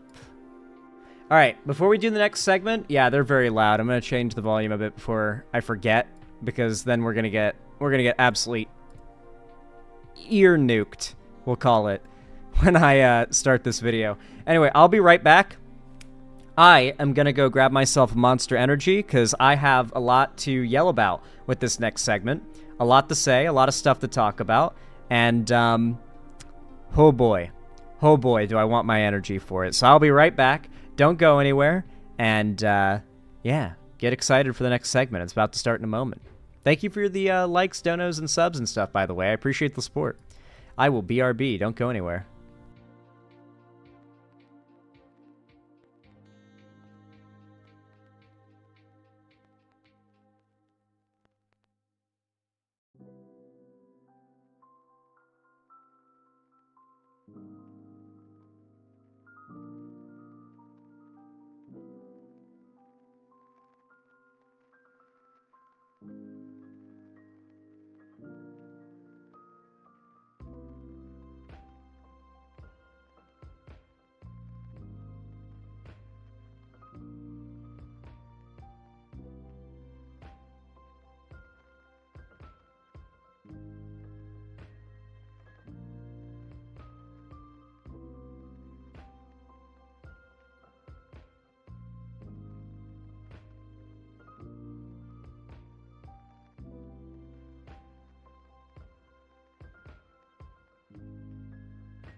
All right.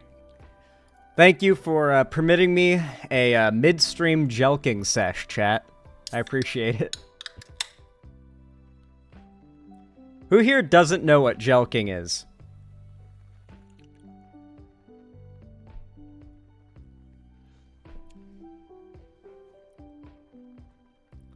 I don't know what that is. All right.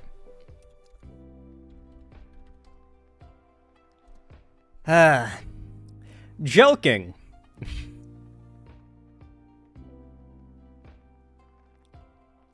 Jelking, spelled Jelqing, is a technique some people use to try to enlarge their penis. The practice, which consists of exercises that pull and stretch the penis, has become more popular in recent years thanks to social media and incel blog posts that promote jelking. Jelking pushes blood to the tip of the penis. It's like... it's just this hilarious word for, like, yanking on your dick. And incels do this to make their dicks larger, I guess. It looks so painful based on the drawn diagram that comes up when you Google it.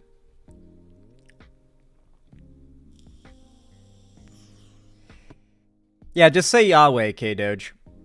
I'm sure that God may be censored in the chat, but I'm sure you can still say his true name. Anyway, with that said, War Penguin, thank you for the tier 1 gift sub to Ashroom. I appreciate it. Very kind of you. Very based in Pog. Thank you for the $5. It means a lot and helps a ton. Thank you. And I hope Ashroom appreciates it too. Hope they like that free gifted sub. Said Lincoln Project is making a banger stow react to Link a future Segi Link.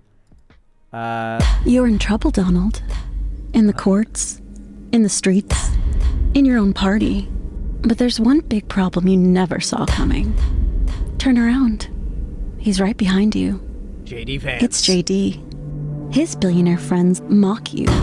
Why do you think they forced JD Vance on you? Age is getting to you, Donald, and you're just too slow to see the plan. If you win, JD will come for you. You won't see him until it's too late. He won't wait until you make a mistake. JD's plot to invoke the 25th Amendment is already underway. Your cabinet betrayed you before. Why would it be different now? And with Democrats in the majority. That would be pretty crazy if they used Trump's sycophantic base to get him in power and then use JD Vance as a puppet to oust Trump and like reestablish a like GOP control of the executive branch rather than a Trump control of the executive branch. Because like Trump owns the GOP in the current state of things, not the other way around. GOP doesn't own Trump. The GOP needs Trump right now. So what if they use Trump for the last bit of value he has in electoral politics, besides, I guess, endorsements in the future, which he'll never give. He'll never endorse anyone but himself. And then, of course, like they just completely plan to oust him, like using the heavily Republican-leaning Supreme Court. That would be a pretty smart plan on their part, just using Trump as a puppet until their proper puppet can take his place. No one will stop him. Republicans want someone younger, smarter, someone stable. A leader who will execute Project 2025 without your problems. Rupert's Wall Street Journal said Vance's version of Trump is better than the real thing. JD switched from never Trump hater to your running mate in record time. You thought that was real? You think he won't stab you in the back to seize 10 years of power in the White House? Yeah, this is real. I like this too because it's made by the Lincoln Project.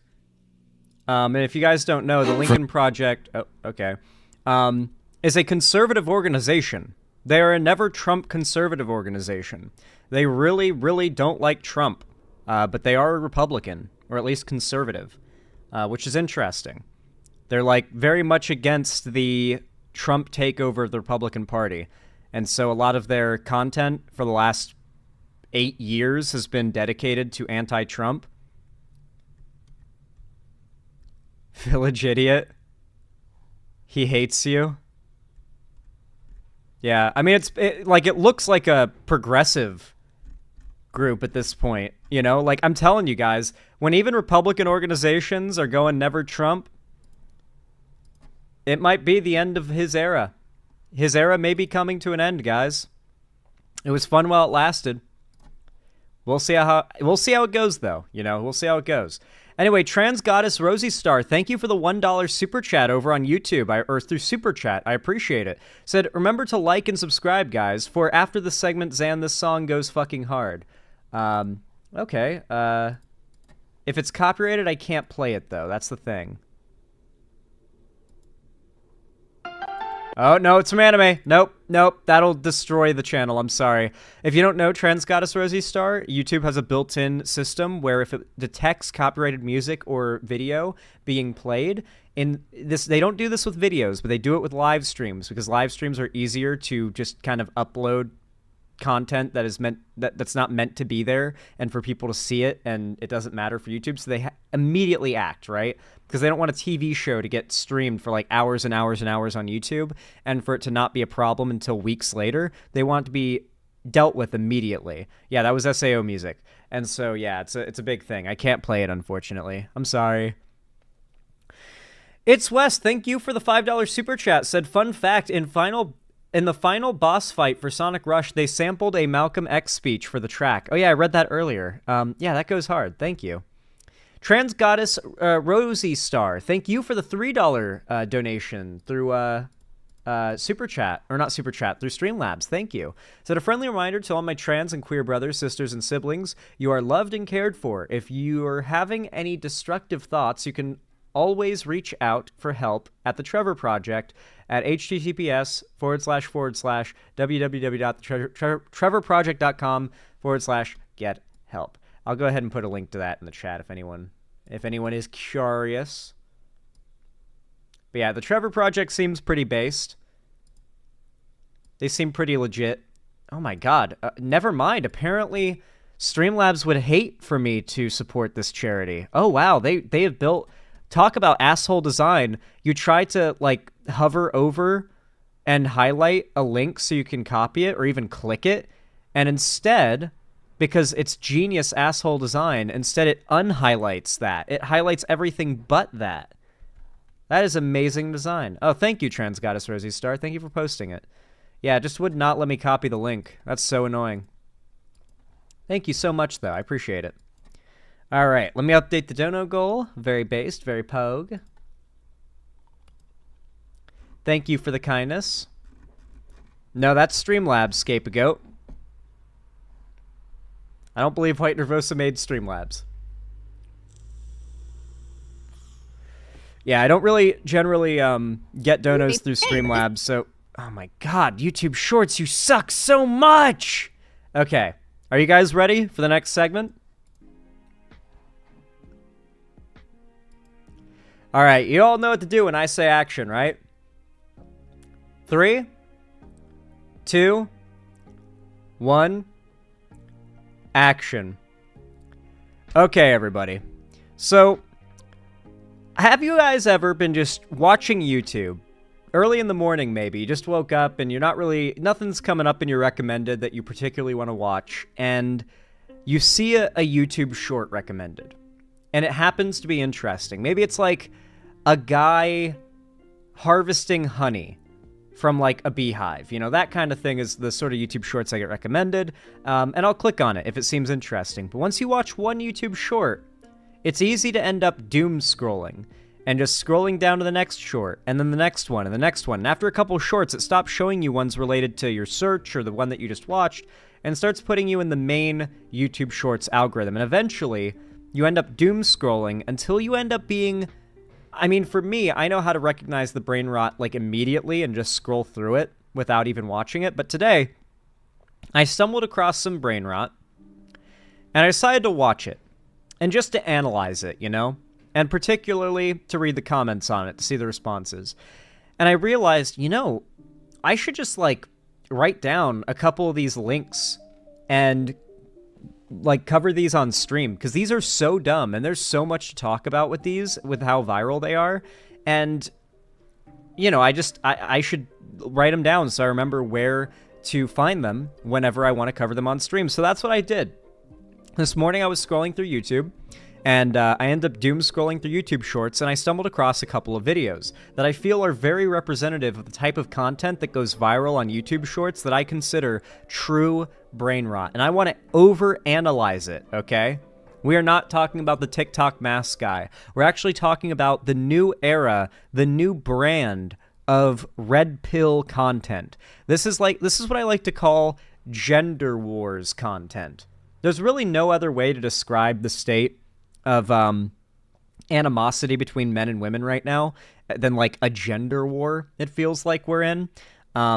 Essentially, to give you guys an idea of what's happening in Gen Z, and to probably a greater extent Gen Alpha as that generation starts to get older, is that women are getting less religious, more progressive, and just generally further away from what incels consider ideal for women. And this is happening at an alarmingly fast rate if you're some incel weirdo, right? Like, it's getting continuously faster. Women are getting more independent, they're getting more rights, they're getting more acceptance and generally just respect in society, to the extent that every day women get closer, at least in America, to being able to live their lives with what were once seen as the privileges of men. So things like, you know what I did the other night? It was 9 p.m. and I wanted to have a bowl of cereal. I had no milk. I decided I'm going to walk in the pitch black of night. Not really pitch black because there's streetlights, but I'm going to go walk several blocks to the store in the middle of the night at like 9:30 p.m. is when I'm starting this walk, and it's dark out. There's like barely any cars or anyone on the road, and I'm just going to take a pleasant nighttime walk to the store to go get some milk so I can have some cereal. Because I feel like it, and I can do that, and I can walk alone at night because I'm a guy and no one's going to fuck with me. And if they do, then it's not going to be easy. So, and they probably know that. So that is something that I, as a man, and today is a privilege that men have. Incels are getting terrified that one day that won't be a male privilege, that'll just be life that women can live. That women won't feel the need to leave the house with a man to feel safe, and that they won't feel that they have some value to women, because these are people who truly cannot see themselves having any other value to any woman or anybody in life than the value that men are ascribed as having by default according to the chauvinistic and misogynistic worldviews that they try to purport. So, with that in mind, as we see women getting further from religion, and more progressive and more radically progressive even, and less tolerant of conservative beliefs as well, just done with them. And men are actually moving further in the opposite direction, more conservative. They're more right-leaning, more intolerant of non-right-leaning ideas themselves. There is a schism growing statistically between Gen Z men and women, and all the while, Gen Z men, a large portion of them, are becoming more lonely, more single, staying virgins longer, having no sex or going longer periods without sex, and it's not a coincidence. It is not a coincidence. We are entering an era where women are getting more progressive. In response to it, as like a fear reaction, men are going to conservative pundits to have feminism debunked because they feel like it's an attack on them. And from there, they are radicalized to the point where it ends up becoming a cycle. Women become more progressive and less tolerant of these conservative guys the more conservative and shitty they get, which is only going to drive them further right when they have negative interactions with women that don't want to put up with their bullshit. Isn't this basically MGTOW? No. This is the statistical movement of the gender dynamic between men and women in Gen Z right now. That is the case of things right now. That is what is happening. Aren't men more likely to be victims of violent crime? That is true, CoinDog, but for the same reason why it's not a very good response to claims that women feel safe or unsafe, like walking at night or whatnot. It is heavily influenced by other factors. Notably the fact that women are, A, far more careful and far more likely to avoid these dangers in the first place because they know that they will be victimized if they aren't careful enough, and no one is going to see them as a victim. They will just be victim blamed more often than not. It's a big reason why so much, women live longer than men is a big known statistic. Quite a bit longer than men, actually, statistically speaking. On top of that, men more often than women, when they're younger, break bones, have severe injuries that, just as inexperienced when they're young, right? I've never broken a bone, but most of the people I know who have broken a bone before are guys, because it's usually young guys that do the kind of things that tend to lead to broken bones, right? For some reason, girls don't tend to do that kind of stuff. Not don't do it, but don't tend to do it. So yeah, with that in mind, I think it's mostly a socialization thing. Like guys, just like I kind of do to an extent when I'm walking to the store, feel more sure, more invincible. And if like a dude tries to mug another dude, then there's a good chance that guy's going to try to fight back and be like, no, you're not stealing my shit. While a woman might just give the money and try to move on, get out of the situation, might not escalate. Guys are not as likely to de-escalate or leave the situation. They're more likely to escalate it because, any type of violent crime being done onto you is also an attack on your masculinity, and you have to fight to defend your masculinity according to society, or you're a pussy, even if it's some criminal that's like trying to victimize you. So guys are probably more likely to stand their ground too. They are more likely to stand their ground. That's a big part of what affects the data. There are also other factors too that have to do with just socioeconomic factors having to do with the environments and the places that men spend their times more often than women. And so yeah, men are more likely to be victims of violent crime, but those violent crimes are not the same violent crimes that women are victimized for either as well. So that's also something you got to remember. But all this preamble for no other reason than to emphasize that statistically there is a strong support for a social divide between men and women in America, especially right now in Gen Z. And the content that we're about to watch, and I'm going to just play this video, and I'm not going to say anything until it is over when I want to analyze it, because it's a YouTube short and it's very, very quick. But I imagine you guys are going to have plenty of opinions on it when you watch it, as you're watching it. But this video, and the one I'm going to show you guys next, is a really good example of content made perfectly to stoke those flames. This video is called Bertha Got Exposed. Laughing crying emoji from Paramedia Music. You can't tell me there's never been a more obvious industry plant YouTube channel. But let's watch this. This might sound ridiculous, but were you at your ex's house yesterday? Huh? Of course not, babe. She is never gonna see me again. But why would you even think such a thing? Bertha said she saw you. Bertha? You can't be serious. She's like 600 pounds. Oh, stop it. Her being well-fed has nothing to do with this. Oh, no. It has everything to do with this. Because of her crumble cookie addiction, she can't get a man. But she doesn't want to be the only one in your friend group without one, so she tries to break us all up. Okay, now you're being ridiculous. Now sure, she might be single, but she isn't insecure. Babe, just think about it. Mia was with Kyle for 7 years, and he was as loyal as they come. Then all of a sudden, Bertha catches him cheating, with no proof, by the way. Or take Tiana, for example. Her man was the perfect match, but Bertha, of all people, found him on Tinder? Since when is she on dating apps? Now I'm the last man standing. And once again, she sees me going to my ex's house. I don't know what you want me to say. Maybe Bertha is like our little guardian angel, keeping us away from the bad men. She said that she saw you two through the bedroom window, and that you were shirtless. Do you have any proof that you weren't with your ex that night? Actually, I do.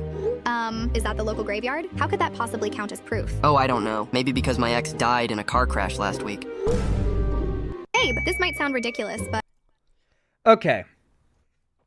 Now, I think we can all agree, as adults here, and even some non-adults, that this story is, for many different reasons, obviously not real. Like, this is the most obviously made-up story and faked line of, like, DM screenshots to back it up, like I've ever seen, right? Let's go down the reasons why this is evidently fake, okay? Let's start, okay?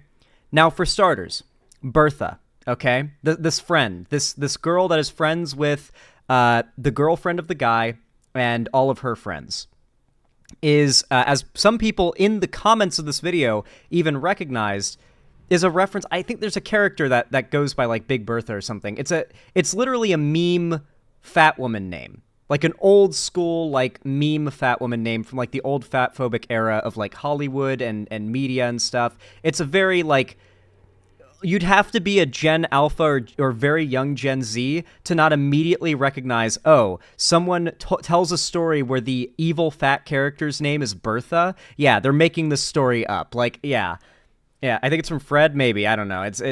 Regardless, though, very obviously fake. Also, do you guys want to know what 600 pounds looks like?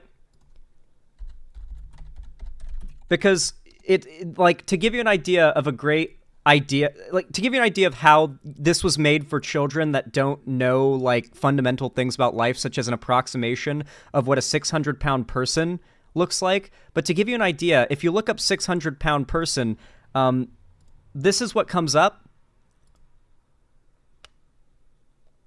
So, like, I'm gonna guess no, like, that I'm gonna guess that this person does not have a friend who is 600 pounds, a weight so massive that you would be on television if you weighed that much. So no, yeah, I'm gonna guess no. I'm gonna guess no. That's not real. That's actually not true. Especially when the name is supposedly Bertha, right? Now, the story that's going down here is supposedly this innocent boyfriend is being harassed by his bitch wife, his bitch girlfriend, as you know, the boys say, about cheating because the fat, lonely, man-hating friend doesn't want to see any of her friends in a happy relationship with a man and lies to all of the girls telling them that their boyfriends are cheating, and they believe it because women, of course, would never suspect that a friend would do anything to sabotage them or their relationships because women they have a sisterhood, you know? They always work together to try to fuck over men, you know? Women never dislike each other and never don't get along because they're not people who have, like, individual opinions and beliefs and sometimes don't mesh with another person. It's just, you know, that's the kind of idea that these videos are meant to play into. The beliefs that men have about women at a very young age, or I should say girls, because these are boys, not men. The ideas that boys have about girls at a young age before they've really lived life enough and had enough experience to realize that girls are just people too, women are just people too. And so this is literally a fictional scenario.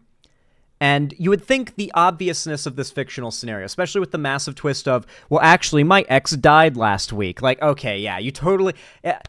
One time, trust me, guys, one time, my ex accused me of cheating, and she said, my friend saw you cheating on me last week, and then I responded, oh, yeah? Yeah? Which ex was it? Oh, that one? Well, guess what? She died 2 weeks ago. You know, like, that is the most, and then everyone clapped fake Reddit story ever. And then the villainous fat character, quote unquote, is named Bertha, sorry.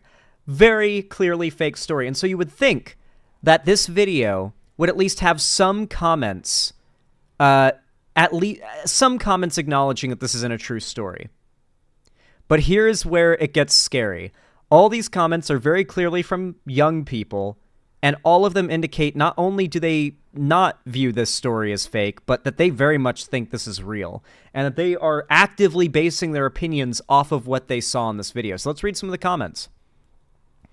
Bro said the truth when he said she is never going to see me again. Who needs enemies when you have friends like Bertha? It's always the fridge protecting the food, some random guy. This is a fat joke.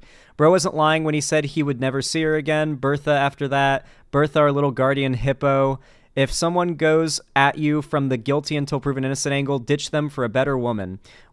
Starts with someone and then ends it with woman because he forgot that he was acting as though he wasn't referring to just women as being evil or whatever at the start of his comment. Want to see a magic poof, you are single. An imaginary quote that wasn't even used in this made-up scenario. This is when it gets really wild. When you start getting Roblox profile picture, by the way.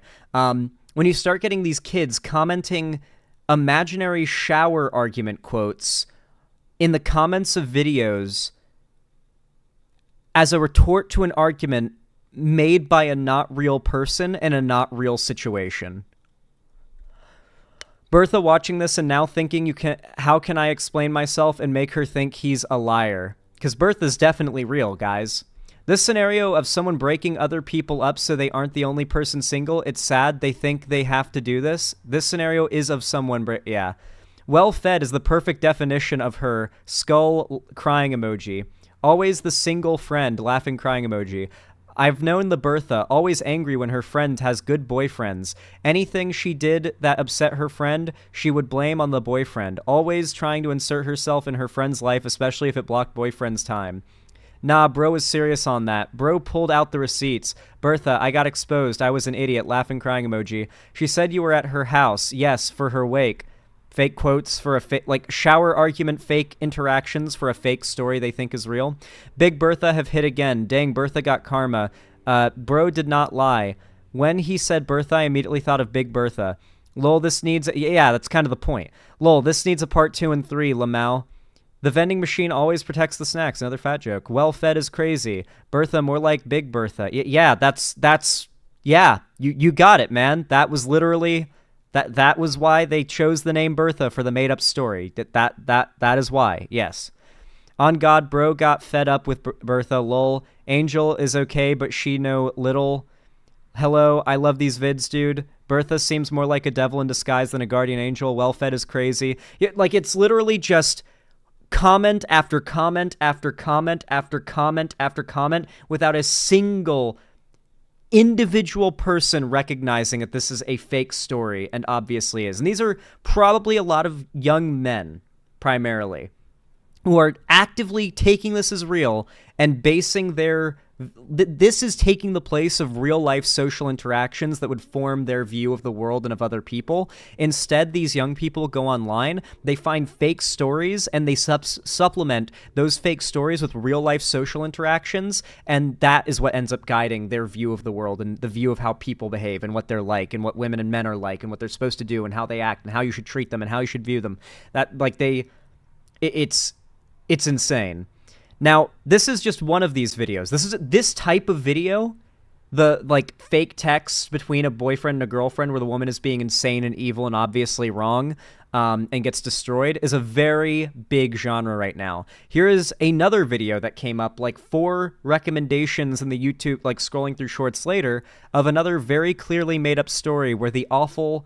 evil bitch wife or bitch girlfriend gets epically owned, and this is totally a real story, by the way. Totally real. Let's watch. This one's called She'll Be Coming Back. here for good, cause guess what? I just won the lottery. Nice, congrats. Can you clear the electricity bill on your way out? You're not getting it. I'm filthy rich now. Did you hear me? I'm rich now. Yeah, I get that. Does your new wealth help turn down the volume on the TV? Jealous much? I'm off to buy a yacht. Hope it comes with a life vest to save your drowning sense of decency. You're weird, and guess what? I'm taking all our friends on a Swiftie tour. All 3 of them? Bon voyage. Ah, she's a Taylor Swift fan, you're guys. Just salty because you're not invited. Heartbroken. Now who's gonna help me with my manscaping? I've packed all my stuff already. Don't forget your inflatable ego. It needs a vacation too. I'm donating all our furniture to charity. How charitable. Just leave the fridge with the leftovers. It's the only thing colder than this conversation. I've got a personal driver and a chef lined up. My gym arc will start soon. It's only up from here. Look at you. Hope they're into DUIs and instant cup noodles. Oh my god, I can't believe you. My new life starts tomorrow. I'll roll out the red carpet for you, from the front door to the curb. You're unbearable. Don't you care at all? I care deeply about the electricity bill.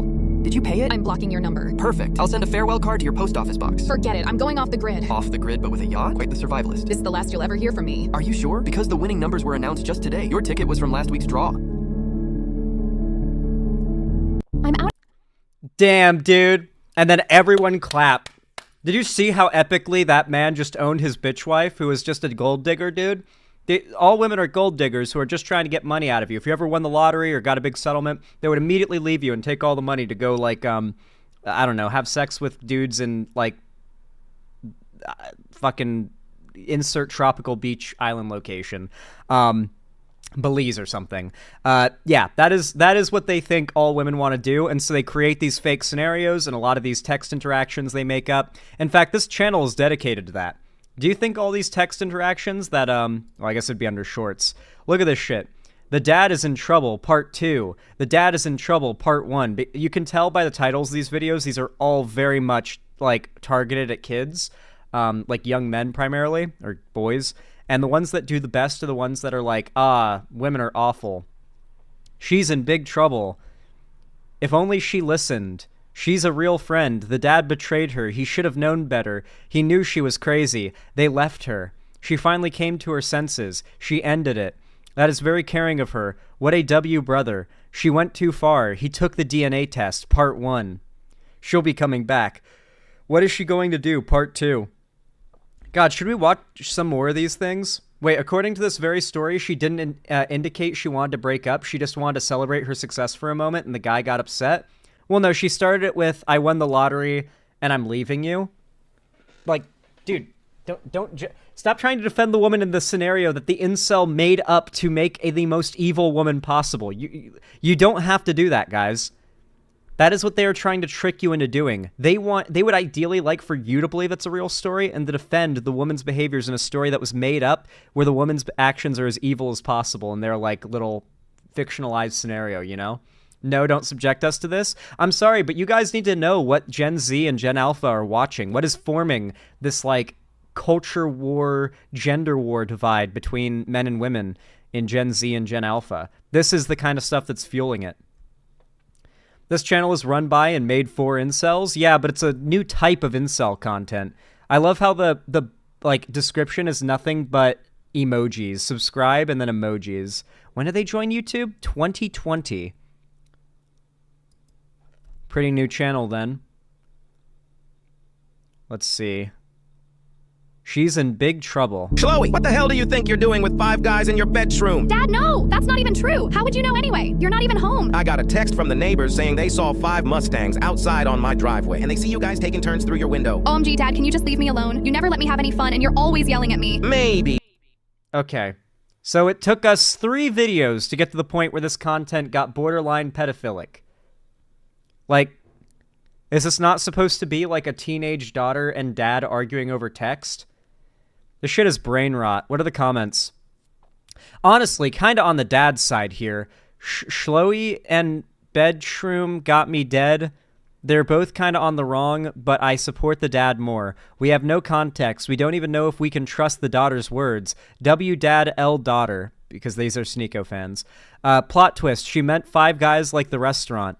I'm inside on the father. I'm inside on the father. He's inside the father. And Angel Lorenzo del Santos is inside on the father, okay? I need you guys to know that. This individual is inside on the father, okay? Inside the dad. Everyone's supporting dad, but remember the fact that he literally didn't give an F about his daughter and is actually his... So you get some... Like, the people, even the ones that aren't falling for this shit, are still arguing as if these are real stories, you know? Like, this is genuine. This is fearful to me. Like, this makes me scared. Someone mentioned that we really need to have some kind of internet literacy classes in schools now that the internet is like where a lot of young people spend all their time, whether you like it or not. And I think that's absolutely fucking true. Like, the concept of internet literacy absolutely needs to be getting taught now. Like, we need to catch up fucking fast, because this is scary. This almost feels like it's prepping young people to start taking everything they see online with much more than a grain of salt at a young age, so when they get older, they start taking vaccine conspiracy theories and stuff seriously. Like, it starts with, these text videos, yeah, these are totally real, yeah. And you know what's been even weirder, dude? Oh my god. If anyone can quickly find a good example, because there's 200 plus of you watching right now, if you go to your YouTube Shorts, like 10 of you, I think one of you could find a good example pretty fast. How many of you have seen the videos? They're similar to this, but they'll be like a clip from a movie or a TV show. Usually one in which there's like an awful woman character or an awful gay character or whatever, and like the white character, the straight character, the male character, or whatever it may be, like ends up proving themselves to be the morally superior, and they're not really racist. They're not. It ends up being like some clip from a movie that is meant to support the conservative worldview about like the crazy wokeness or whatever. And then all the comments on it, even though it's obviously a clip from a movie or a television show, like these are actors, even recognizable actors acting out like it could be a house short even. That's pretty common. You look at the comments and all the comments are talking about the people and the interactions in the scene as if it's real.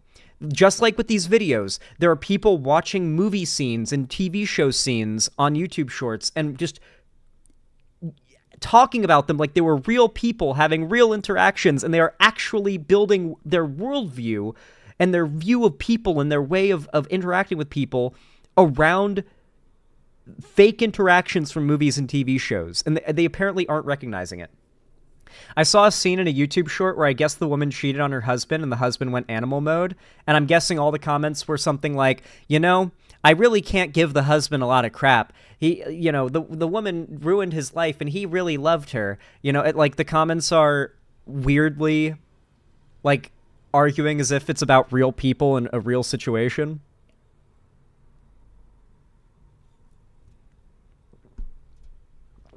And the L woman comments. Yeah, a lot of L woman comments, of course, yeah. For those who don't know, W means win, L means loss, and so it started out in the gaming community where you'd say, like, you're going to take the W, take the L, that kind of thing. And then from there, it evolved when, or devolved, I should say, as, like, the most brain rot, like, Gen Z content creators, or Gen Z-oriented content creators started to say W or L in reference to if something is a W or an L. Like, did you win, do you lose?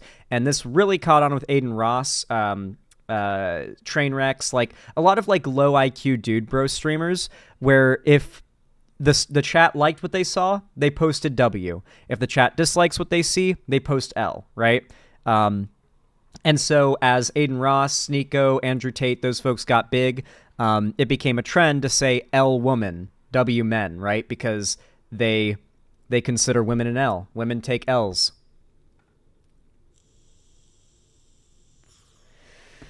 Very bot behavior to be real. Yeah, these people are non-sentient. I consider young people essentially non-sentient. Like, Jesus Christ, have you listened to a teenager? Like a 17-year-old even.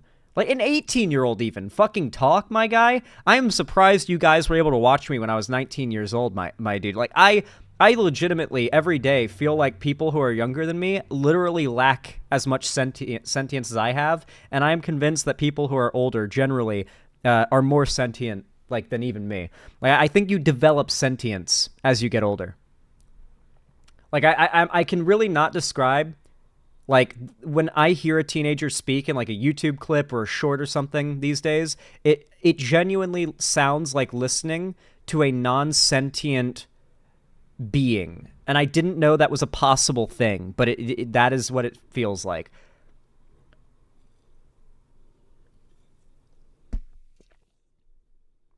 I believe we just call those people children.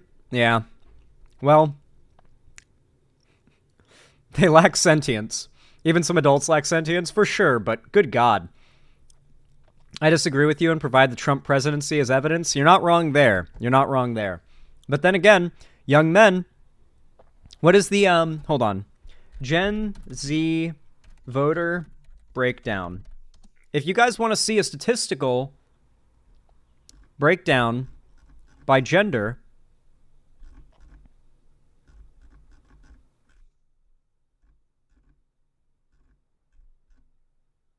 because that's what we're talking about here, if I can find it.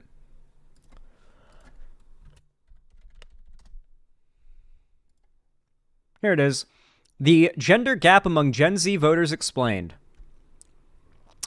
Claire Kane Miller spoke with 8 young women supporting Harris and 8 young men backing Trump, and here is what she learned, although it is locked out because you have to pay to read New York Times. Cringe. Here we go. The era of divergence is what this Hill article is called. As the presidential campaign enters the final few months, the race is a toss-up. One voter group, Gen Z, appears to be more enthusiastic after Kamala Harris compared to Joe Biden as the Democratic nominee. It's also clear that the Harris campaign views younger voters as important to their winning coalition.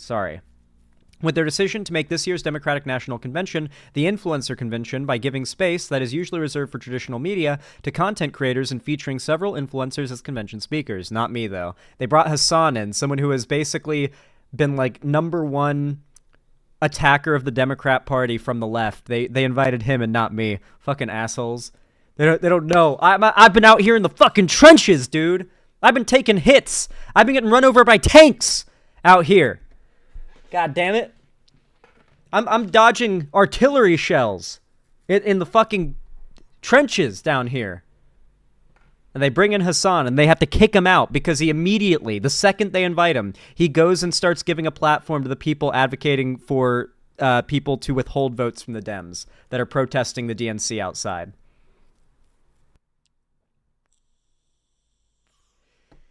Research suggests the youngest voters have been shaped by events occurring during their lifetimes. As members of this generation grew up during a period marked by significant social, economic, and political upheaval, the global pandemic, the rise of social media, the Me Too movement, increasing awareness of climate change, and the Trump presidency are just a few of the events that have shaped their worldview. Polling data consistently shows that members of Gen Z have processed these events differently. According to Pew Research Center survey, young women in Gen Z are significantly more likely to identify as Democrat than their male counterparts. This is a stark contrast to older generations, where the gender gap is much narrower. Additionally, Gen Z women are more likely to prioritize issues such as healthcare, climate change, and racial justice, while young men place a higher emphasis on economic issues and government spending. This is such a good article, dude. This is such a good article in breaking this down. Gen Z males and females also differ on issues related to equality and the role of government in enforcing equality. A July YouGov poll found large gaps on issues like affirmative action and whether men were discriminated against in society. These findings correspond with our research that argues that Gen Z men and women greatly differ on the role of men and women in politics. At the foundational level, young women were twice as likely as young men to think that discrimination was a barrier to women being elected to high office. This difference was more pronounced for older generations. So to be very clear, by the way, this is showing that the inability for young men to empathize and see from the perspective of women is getting worse. On the question of whether men or women made better political leaders, Gen Z males were significantly more likely than males in any other generational cohort, millennial, Gen X, baby boomer, or silent generation, to say that males make better political leaders. So in some areas, on some questions, Gen Z men are the most conservative generation of men that have been polled. Finally, the most important reason why Gen Z males claimed they don't want more women in high office is because women aren't tough enough. Gen Z males identify this reason more frequently than males in other generational cohorts. Our research questions why Gen Z males are so different from Gen Z women and even males in other cohorts.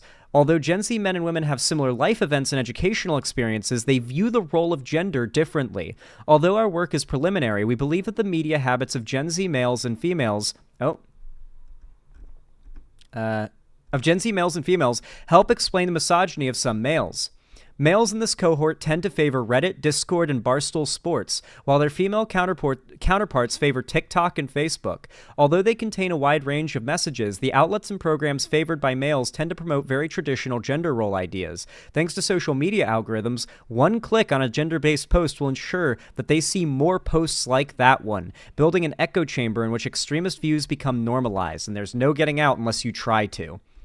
Researchers of political socialization, like social scientist Gary Jacobson, argue for generational imprinting, or the idea that each generation is socialized into a set of political beliefs that last for decades. If Gen Z men and women are becoming more divided about whether women should be political leaders, this could have short and long-term consequences. In the short run, the increased enthusiasm of young voters in 2024 may not be as beneficial for Harris as many think. An early August survey USA poll showed Donald Trump leading Harris among likely Gen Z voters, with the majority of males supporting Trump and the majority of females supporting Harris. Gender gaps on many of the country's most pressing issues also raise questions about the future of gender politics in the U.S. As young women continue to push for greater representation and policy change on issues that disproportionately affect them, the backlash from segments of young men may intensify. This could lead to an even more polarized political environment, where gender becomes an increasingly contentious fault line. There is a reason why people and even academics have been referring to the era we're in as the gender wars.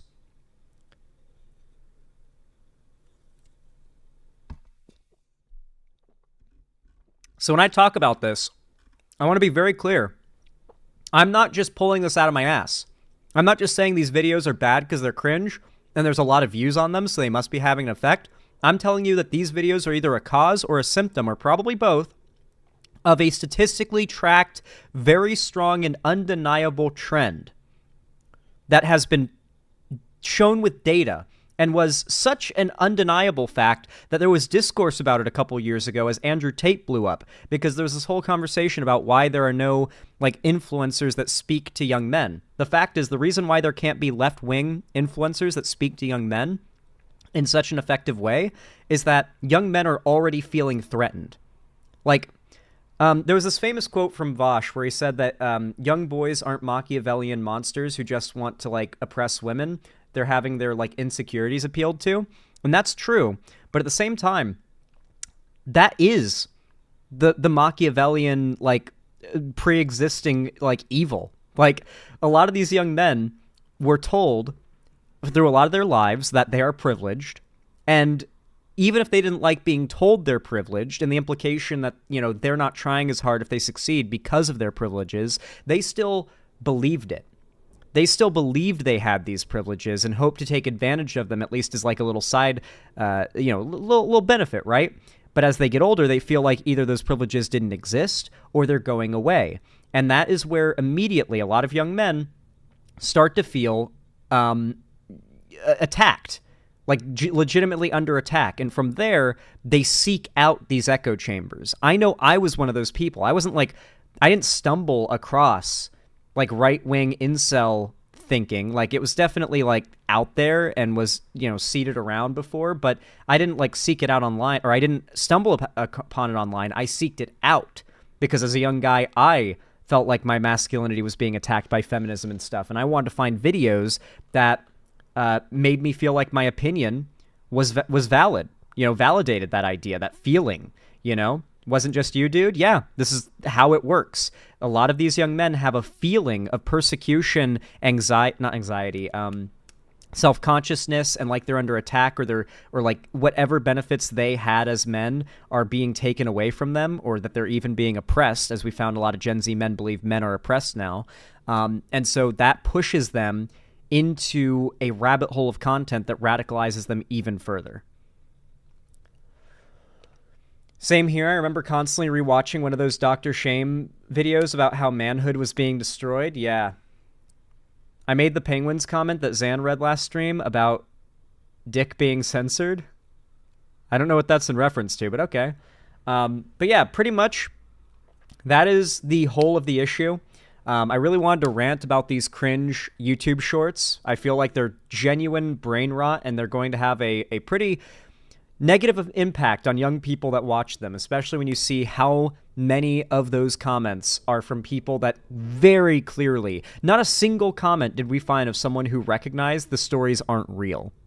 All of them took it without a single grain of skepticism at all. And that is so scary to me.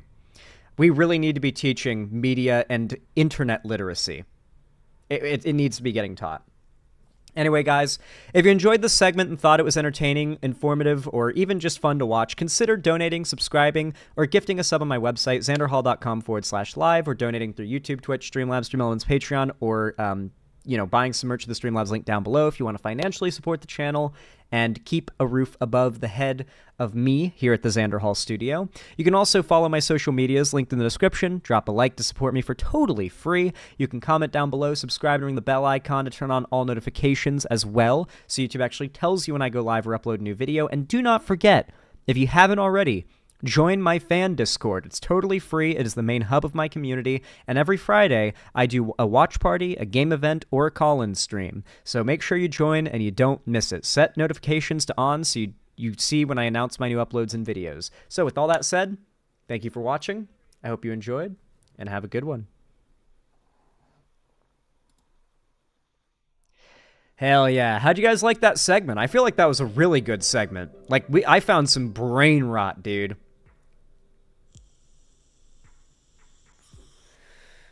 Good segment. I'm glad you guys liked it. Nice. I am very happy to see you guys enjoyed. Is your brain rotted? Unfortunate.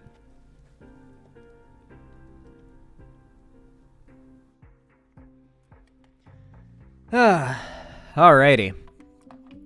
Guys, can I show you something? Quick stun lock before we move on to the next segment. Antifa Private 161, thank you for the $5, by the way, in the form of that tier 1 sub. I really appreciate it. Said, while there is a concern of far-right young men, couldn't the argument be made that growing older and experiencing life will move them away from their fascism? That's definitely possible, but, I mean, that's just sort of like a hopeful thought, right? Like, you can hope for that. Okay, did my subscription work? Oh, you got 2 subs. Antifa Private, I think you assumed your sub didn't work. But it did work, I just didn't stop and read it because I do it between segments. Do you want me to refund you? Okay, did my subscription work? Huh, not sure why it keeps giving me errors. Aw, dude, it's not giving you your name color. It's doing that thing again. Okay, so for some reason, it's like 1 in every 100 subs, it doesn't give them their name color. It doesn't work. Like, they sub, and then it gives them an error. The sub, like, it goes through, and it doesn't work. Ooh. Now I'm still happy to support the channel. Regardless, though, hit me up if you want the other $5 refunded. And also, yeah, I need to find a way to get the site problem fixed because it's getting really annoying to have my fans contribute to support me and the site's not working as it's supposed to. Especially now that I pay a percentage of the site's income to keep it up.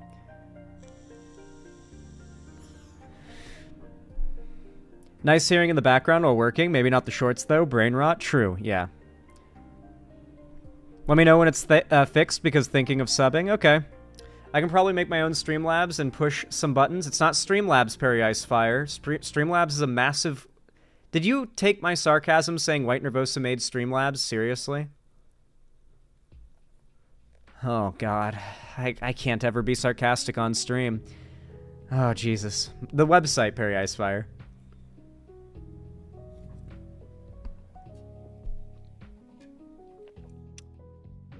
God damn. Thank you for the tier 1 sub, though, Antifa Private. I appreciate it a lot. And the same goes for you as well, with the second sub. Let me know if you want me to refund one of them to you.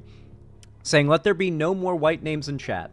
Let there be none. Thank you for the $5 additionally. Let me know if you want that back, by the way. I'll toss that your way. I'll throw it your way, brother. Presumably, brother. I actually don't know what your pronouns are. What are your pronouns? Hold on, let me hunt you down. Oh yeah, he, him. Yeah, brother works. You are never sarcastic, you are always serious. That is genuinely how my audience seems to view me sometimes. Like, I'll say the most sarcastic thing ever and like 2 people will be like, was that real, Zan? And I'm like, no! No, it wasn't!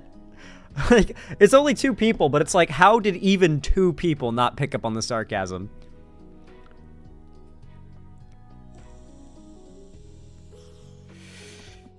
I secretly pay 3 tier 2 subs, so basically I'm paying $30 a month? What the fuck, Perry Icefire? God damn, thank you. Unless that's, like, because the site is broken. In which case, let me know, like, because, God, we gotta... Oh, it's so fucking stressful. I don't need this shit right now. Why does the site have to act weird? Why? Why?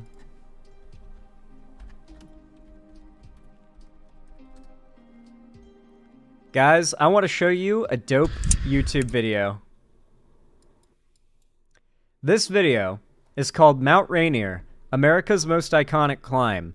And if you don't know, I live, well, let's just say I can see it if I walk for a little bit and find like a nice hill with a clear sky, like sort of horizon and no trees in the way. I can just kind of go to the top of a hill and look out into the distance and see Mount Rainier. It's pretty close, but also pretty far. It's just really big so you can see it. Very cool mountain. It's always capped in snow. It is the most prominent mountain in the world. I'm not joking. It is more prominent than Mount Everest. What this means is from the ground, looking at the mountain from a distance, it appears larger than Mount Everest.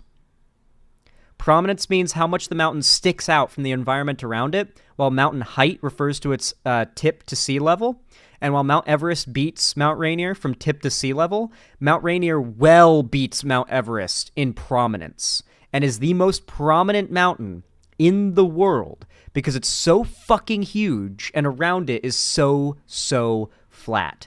It is basically Erebor the Lonely Mountain. It is basically Erebor. Like straight up, one single lonely and massive mountain. But it's actually more like Oradruin, actually. It's more like Oradruin, Mount Doom. Because it's a volcano. It's an inactive volcano covered in trees and green and snow that could one day erupt and basically turn Seattle or Washington, the Pacific Northwest, into Mordor, essentially. And so I've got a video here of a guy climbing it. Mind you, this is the tough climb, one of the tougher climbs. There are apparently way easier, like, beginner level, like basically just hiking up the mountain climbs that require no technical climbing or very little technical climbing, which is obviously how I'd want to do it if I climbed this. But I abso-fucking-lutely want to climb this mountain. I will not rest, and I mean that literally. I will not die before I have climbed this mountain. I am going to do it, and I am going to vlog it. You guys are going to come on this adventure with me. You are all going to come. Anyway, let's watch this bit of video. I want to show you this because it's not scary mountain climbing. I'm a bitch when it comes to heights. My true only fears are cockroaches and heights. I'm not joking. Those are my 2 fears. And you know that this is a relatively doable thing for me, or pretty doable thing for me, if I'm willing to risk the heights, you know? Check this out. This shit goes hard. Hey everyone, over the next 4 days, we'll be attempting to climb one of America's This is a most very iconic technical climb, and the one they're tallest taking. mountains, Rainier. Our goal is to climb the Couch Glacier, which is going to be much more technical than the standard Look at the shadow of the mountain. Holy shit, dude. Rainier. Our goal is to climb the Couch Glacier, which is going to be... Dude. Have you ever seen a more perfect mountain shape? All you have to see is the mountain's shadow on the clouds. And you know exactly what I'm talking about. It's a perfect, just cone, isolated cone of a mountain, and it's massive. There's no aurora. That's literally just the shadow of the mountain. This is literally like, I can see this mountain from where I live. This is Mount Rainier. There's no aurora or anything. This is just the sky. Be much more technical than the standard route, meaning we're going to be doing some ice climbing, traversing over gigantic melted out crevasses, and hopefully making our way high above the clouds into the summit. Big packs. So yeah, they go, so for a while it is literally just hiking through the woods, and look how beautiful this is. Around like 50 total Rainier summits. It's long though. It's a long hike. It's days long. Probably like 7 or 8 you have to camp. couch summits. Alrighty. So, I've got some friends who really want to do this, by the way. You know, he knows what he's doing out here. What a bird. First waterfall crossing. Yeah, this is pretty sick. first full plunge. All right, Send a first quick jump. backflip off this. Yeah, I want to see a layout double backflip. That is And then gorgeous. depth Look at dive. that. Look at that, just like So as you can see, the trees are canyon, pretty dense water, here still. river We have fall. quite a ways to go before we're actually above tree line and can look at places to set up camp. But in the meantime, we're currently moving to this gigantic waterfall, which is where we'll take our first break. Dude, it's gonna be... So they're very low right now. They're very much just in the woods, in the foothills of the mountain. As they go up, this is where they get the first view of the mountain. This gives you some perspective on where they are. Yeah, we got this little nice opening right here. Just continuing up. That's nice that you can actually see it now. So we just got our first full view of Rainier, and it is an absolutely beautiful mountain. This is the first time I've seen it in person, and it's something for sure. But anyways, we're about an hour in, getting up there, that and rock, now coming dude. in on the waterfall. Dude, imagine This looks like Middle Earth. midwinter ice climbing that bad girl. I love this is another reason why I love Seattle. I can go like an hour away from the city, and I'm basically in a forest from Middle Earth. It's so fucking pretty. I could imagine an elven like cabin built here or something next to this waterfall. It's so nice. They could have built the set for Rivendell here, it feels like. I want to get lost in these woods and become a forest creature. You do not want to get lost in these woods, I promise you. They won't find you. Jumanji stuff right here. That is snow that we will be climbing on. And now it's down here. Do we hit the... And I'm going to fast forward a little bit to when they get higher up, because that's when shit gets really pretty. I am so excited to see my first mountain meadow. You're about to see some in a moment. They are a very beautiful nature thing we have here in Washington. When you get to a certain elevation, you get these fucking beautiful meadows. You'll see it yourselves in a second. View coming in through here. We're getting high up there. The flowers. There it is. They're popping. Look at this I meadow. don't even have flowers at my house. Dude, look at her. Beautiful come up on Rainier here. Now we can see the Cats proper. That thing is just huge. See that glacier coming down left? It's getting clouded up there right now. Look on at the this. Rainier. That was kind of raw right there with these packs. I'm gonna be honest, the trail gets worse from here.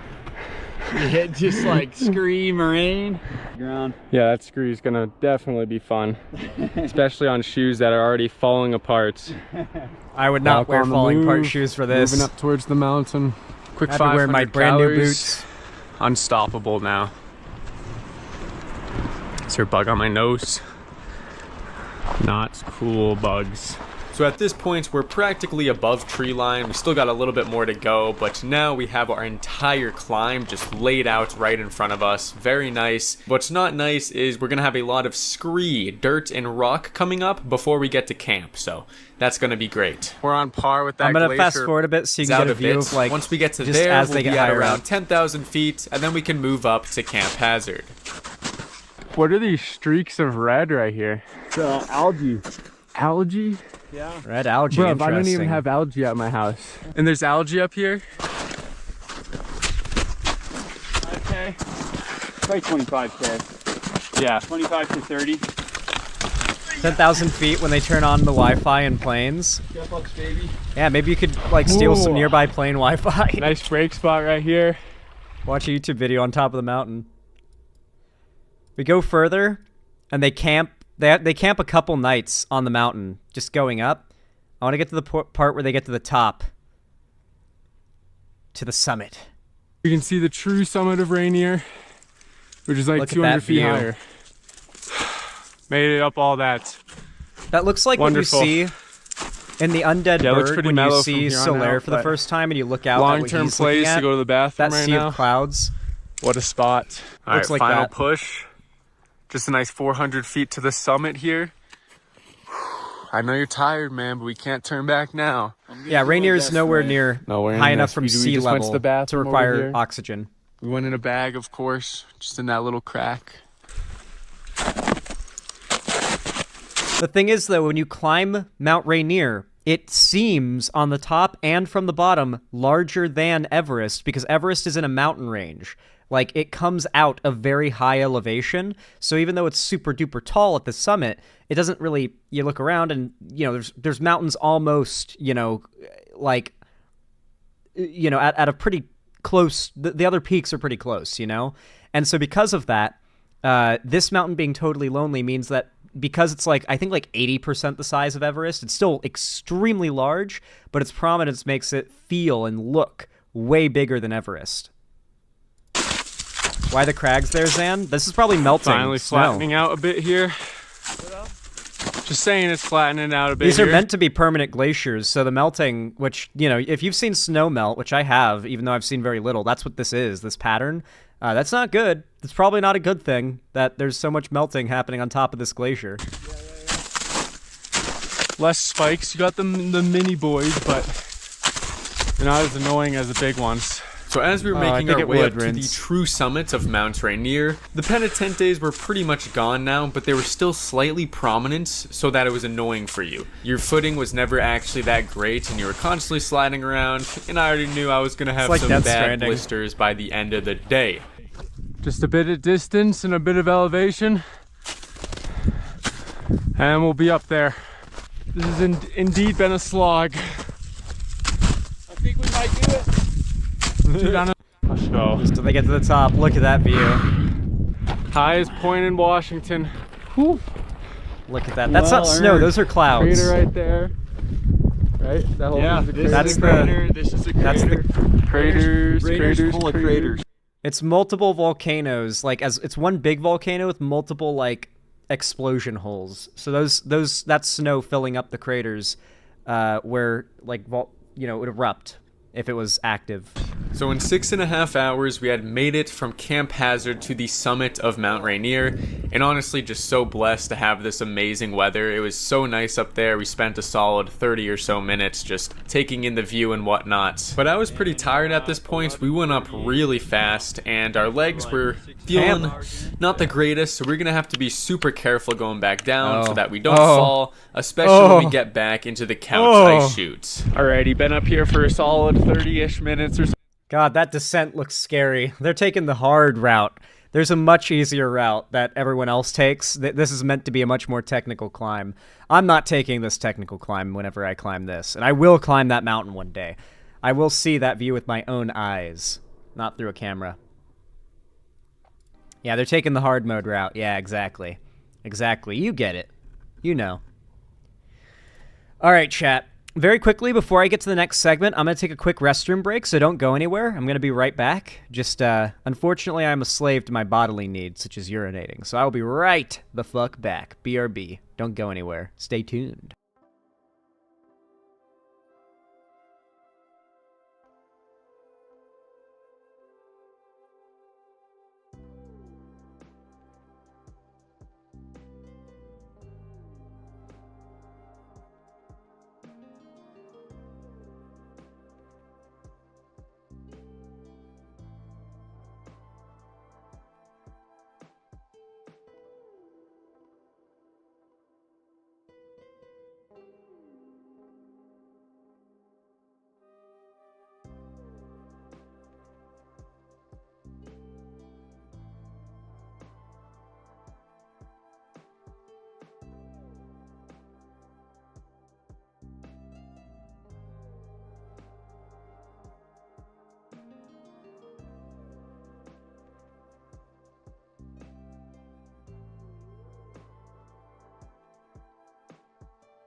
What is up, Xander Alert Nation? I'm your host, Killer Keemstar. I'm not Keemstar, though. You know, I played Phasmophobia on stream with Keemstar once. Like, 2 games of it, and he died right away. And then, I was doing I was playing Phasmophobia with Bo Blacks, I think, and Nick Diorio, and Keemstar. Don't ask how that ended up going down. It was a very bizarre line of events, okay? I got invited and was like, alright, yeah, gotta do this. Chat was like, yeah, you gotta do this. And so, I go in there, and I play Phasmophobia with them, and Keemstar gets fed up when he dies a second time, and, they hated me even then, I think, but, Keemstar dies, and he says, okay, I'm done, I'm leaving, I'm hopping off for the night, and instead of leaving the call, he, you hear a noise, like, okay, so he's gone now, but he's still in the call. And I ask, like, is he really gone? Like, why is he just still sitting there? And they tell me, oh, yeah, Keem doesn't know how to leave Discord or how to use a computer, I guess. So he just hits the off button on his computer when he's done with it. Like, he'll just be in a call on Discord, and he'll just hit the... What are you spamming, Ashroom? Just listen to the story. So apparently, whenever he's done with a call, he hits the off button on his PC and turns it off, and that way, like, just by, like, if I just reached over and hit the power button to turn off my PC at the end of stream instead of, like, ending stream and, like, wrapping things up, that is the equivalent of what he did, okay? Like, genuinely boomer shit.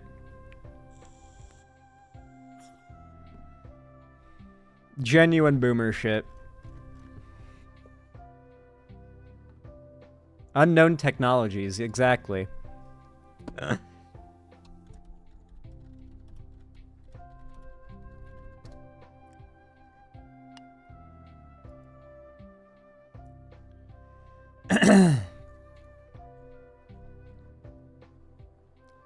Alright, guys. Y'all know what to do when I say action, right? 3, 2, 1, action. Oh my gosh, dude. I have really neglected talking about this woman, probably as much as I should be, because she's just so crazy, and engaging with insanity on this level is actually kind of difficult, because you know the people saying it and believing it are so disconnected from reality, they frankly don't give a fuck about any facts or arguments that could debunk what they've claimed to believe. And I just don't like engaging with people that are that deranged. It's the same reason I don't like debating people on religion, because there's really, like, no argument I can make that shakes someone's faith, right? Like, it's not a thing, right? You can't logic someone out of an argument they didn't logic themselves into. And religion is the most not logicked into worldview that there is, right? And so, as you can imagine, I'm a little bit reluctant to talk about this, but at this point I feel I have no other choice, because Marjorie Taylor Greene is now pushing a baseless conspiracy theory that they control the weather. Georgia Republican Representative Marjorie Taylor Greene is back to doing what she's best known for, spreading conspiracy theories. The Georgia Republican, who infamously boosted a conspiracy theory about Jewish space lasers in 2021, seemingly tried to imply that Hurricane Helene was the product of someone, an ominous but otherwise identified they, who can control the weather. Greene wrote on X late Thursday, "Yes, they can control the weather. It's ridiculous for anyone to lie and say it can't be done." That grim warning followed a post earlier in the day with a map showing areas affected by Helene and their political leanings. "This is the map of hurricane-affected areas with an overlay of electoral map by political parties, shows how hurricane devastation could affect the election." But they control the weather.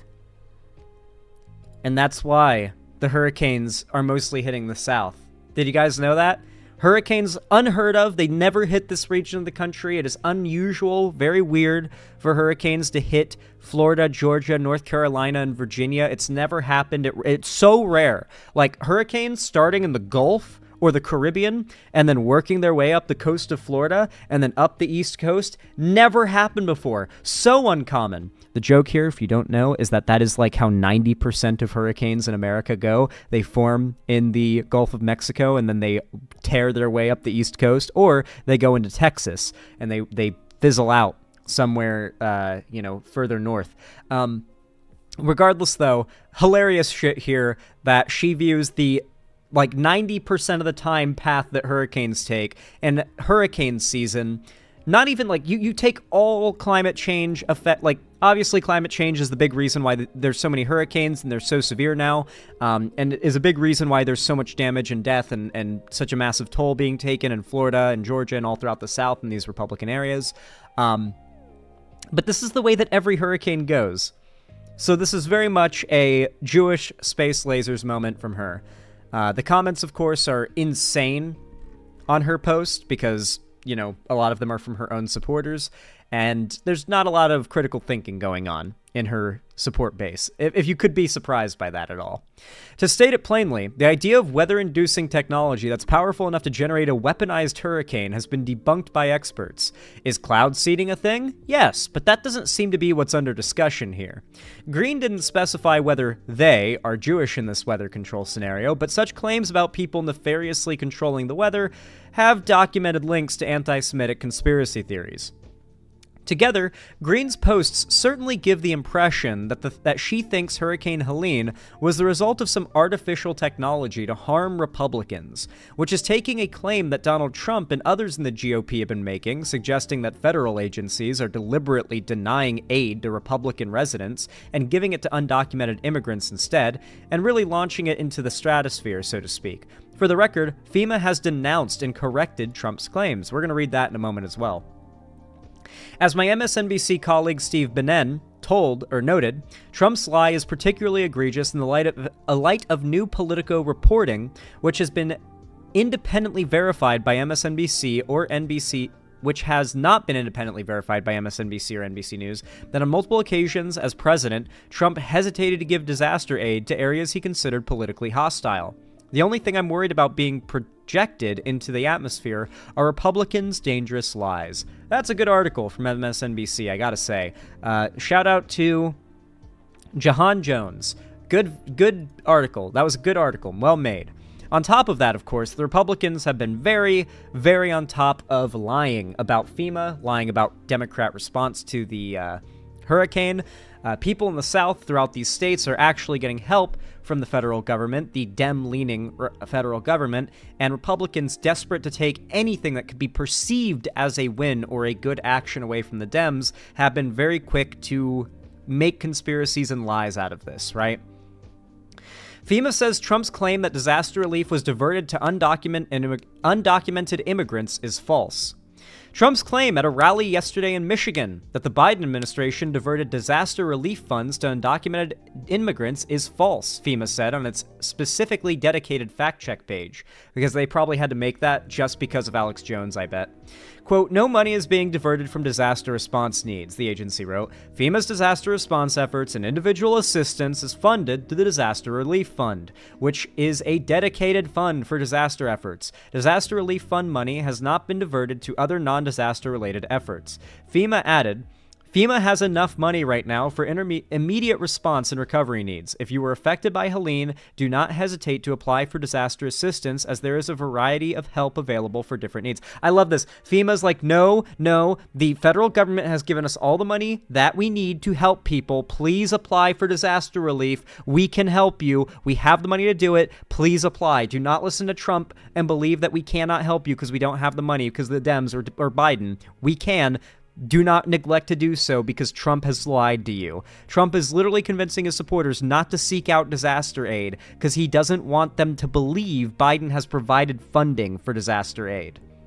And meanwhile, FEMA itself has to say, no, Trump is lying. Please apply. We have plenty of federal funds. By the way, they have plenty of federal funds because of a funding bill passed by Biden, if you didn't know. That is why Trump is so desperate to hide this. Because it is because of Biden that they have the money to do the recovery from this. Trump said at his Michigan rally last night, quote, they stole the FEMA money, just like they stole it from a bank so they could give it to illegal immigrants that they want to have vote for them this season. God. Yep. Yep. The Republicans are leaning heavy lately into conspiracy. They already were, but it's only getting worse. And of course, what's Marjorie Taylor Greene been tweeting since then?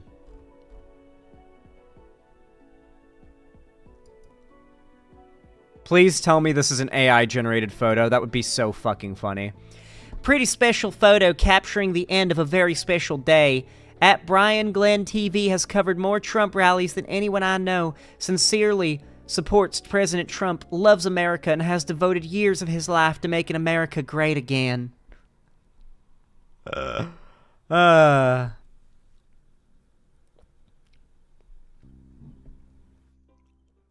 Alright. This stuff is insane. Oh, did you guys see? This is so funny that Marjorie Taylor Greene is leaning back into anti-Semitism now of all times after she nuked herself. She might lose her next re-election because she accidentally upset the racists. She might lose her next re-election. She upset the racists, if you guys didn't know. MTG...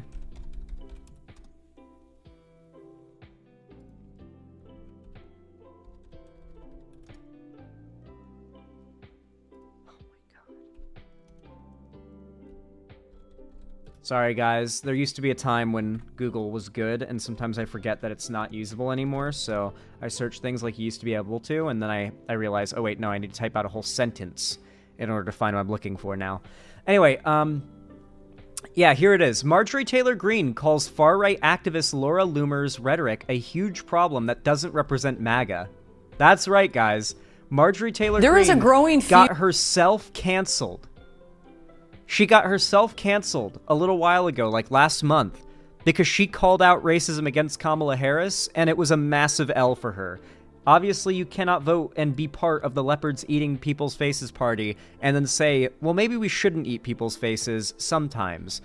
You're going to get your face eaten if you do that. So witness that happening 1 month ago to Marjorie Taylor Greene. That is playing out in public today, and it's really exposing tensions between Donald Trump's allies. Far-right activist Laura Loomer was seen with Trump yesterday at events commemorating 9/11, despite the fact that she previously spread conspiracy theories about those very terrorist attacks. Yeah, she posted on social media saying that it was an inside job. She was also seen getting off his plane. You see the video here. This is in Philadelphia, just ahead of the debate.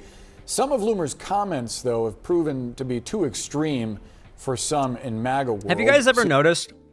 Have you guys ever noticed that, like, Trump seems to, like, you have to, as a woman, to be part of, like, any team Trump puts together, you have to have had, like, a certain amount of plastic surgery.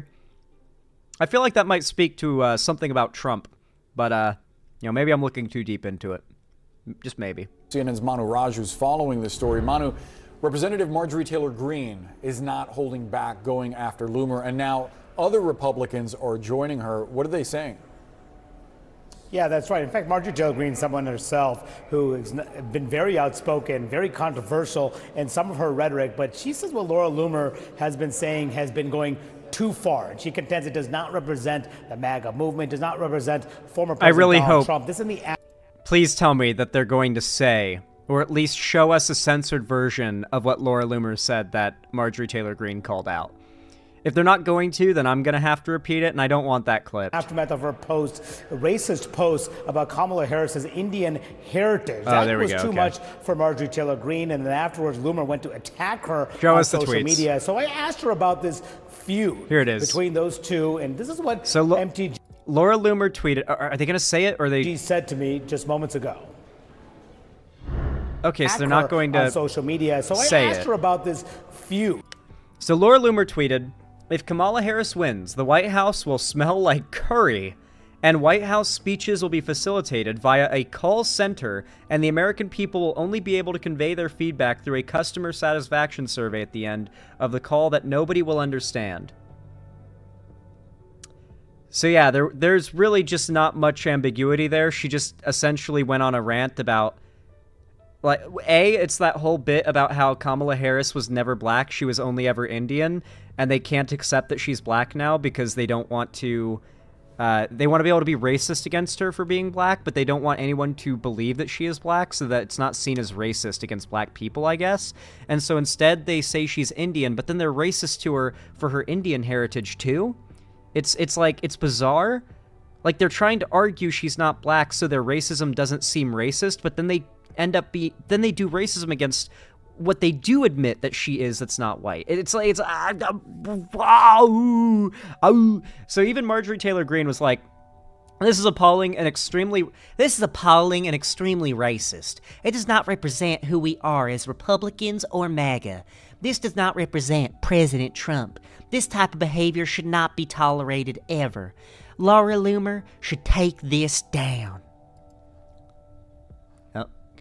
Between those two, and this is what... How do you like my Georgian Southern accent, by the way. Florida's a little more like this, but Georgia's a little more like this, you know?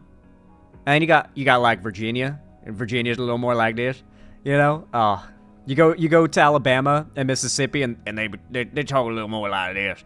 Like, go get me that tire iron right there. You know? I gotta practice all of them. But the Florida one is the one that I have down, because that's where I grew up. MTG said to me just moments ago. I have concerns about her rhetoric and her hateful tone. To me, many of the comments that she makes and how she attacks Republicans like me, many other Republicans that are strong supporters of President Trump, I think they're a huge problem. And that doesn't represent MAGA as a whole. She's still traveled with the former president. Would you encourage Trump not to keep close contact with her? You know, Laura Loomer has lost 2 Republican congressional campaigns, one in a general and one in a primary. And that's why she's calling it out. Laura Loomer is a sacrificial lamb, I guess. That makes sense. I guess they've just designated her a sacrificial lamb, that it's, like, fine to call out on the grounds of, like, racism and stuff to try and build plausible deniability. An important election. I don't think that she has the experience or the right mentality to advise a very important presidential election. But I do know this, that her rhetoric and her tone does not match the base, does not match MAGA, does not match most Republicans. You cannot tell me my impression of her isn't spot on. It does not match what MAGA stands for. It does not match Republicans. It does not match... It is not what we believe in. I am so spot on. I have it down, dude. I know, and I'm completely denouncing it. I'm over it, and I would encourage anyone else that matches her statements to stop. James, yeah. Oh, big Jesus. jobs report yesterday. What? Is Kamala Harris playing it safe? James Carville weighs in. Interesting. Yeah, I saw some articles about, is Kamala Harris playing it too safe? Maybe we'll talk about that discourse in the next stream. Because obviously it's not super related to this story, but I really need to emphasize to you guys that with each passing day, it feels as though the right is getting more and more dedicated to the idea of optional reality. That you don't need to actually do research or believe what is true. If you just get in with a group of people deep enough in the echo chamber, then you'll never really be challenged. And that's what these people do. They're trying to build an echo chamber so large that eventually no one can challenge them because the world is their echo chamber. The discussion just is their echo chamber. If they have their way, they obviously wouldn't stand by their freedom of speech absolutist beliefs that they tout having when it comes to the left having conversations. Look at the way Elon Musk runs Twitter. If you include the word cisgender in your tweet, you will get shadow banned and blocked and deprioritized because they'll indicate that you used a hateful word in your tweet. But if you use the N-word or just tweet Hail Hitler, you're fine. You're fine. I've seen so many people do this. Twitter is full of full-on Hitler fan cams and paragraphs of Hitler love now. And, like, just the N-word and slurs back to back. There's no built-in method through which this platform actually moderates that hateful speech anymore. But if you are progressive, so much as indicating that you are progressive in your rhetoric will get you auto-yeeted by Twitter. That is the kind of free speech absolutism that conservatives want. If Marjorie Taylor Greene had her way, there would be no place for us to have conversations that are not directly 100% in line with the crazy shit that she believes. We are in a very scary time. If these people win, it's going to get a lot scarier. We're really in the final stretch now. The election is less than a month away now. Gotta grind, guys. We gotta grind. Remember, now is probably the most important time in the election. Any conversations you have with friends, family, coworkers, acquaintances, classmates, etc., those conversations will stick with them all the way till the election. Convince people in your personal life to vote for Harris. Hell, just convince them to register to vote if they already might vote blue and they aren't going to already. Tell them how to vote, how to register. I think I'll probably do a segment in the coming days on like explaining how you register to vote and stuff, because I know some of you might not have. We are 1 month out. We are in the final freaking stretch, guys.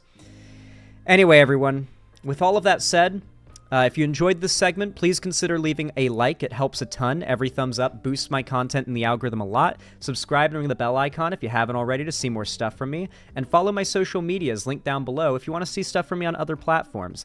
And of course, do not forget, if you want to support me directly, help keep a roof above my head and the lights on here at the Xander Hall studio, consider donating, subscribing, or gifting a sub on my website, xanderhall.com/live, or support me through YouTube, Twitch, Streamlabs, StreamElements, Patreon, or buying merch at the Streamlabs link down below if you want to support the stream. Regardless, though, even if you have just, you know, hung out, lurked, just vibed, haven't even said anything in chat, thank you for watching regardless, and have a good one. Thank you. How do you guys like that segment? I feel like it came out really good.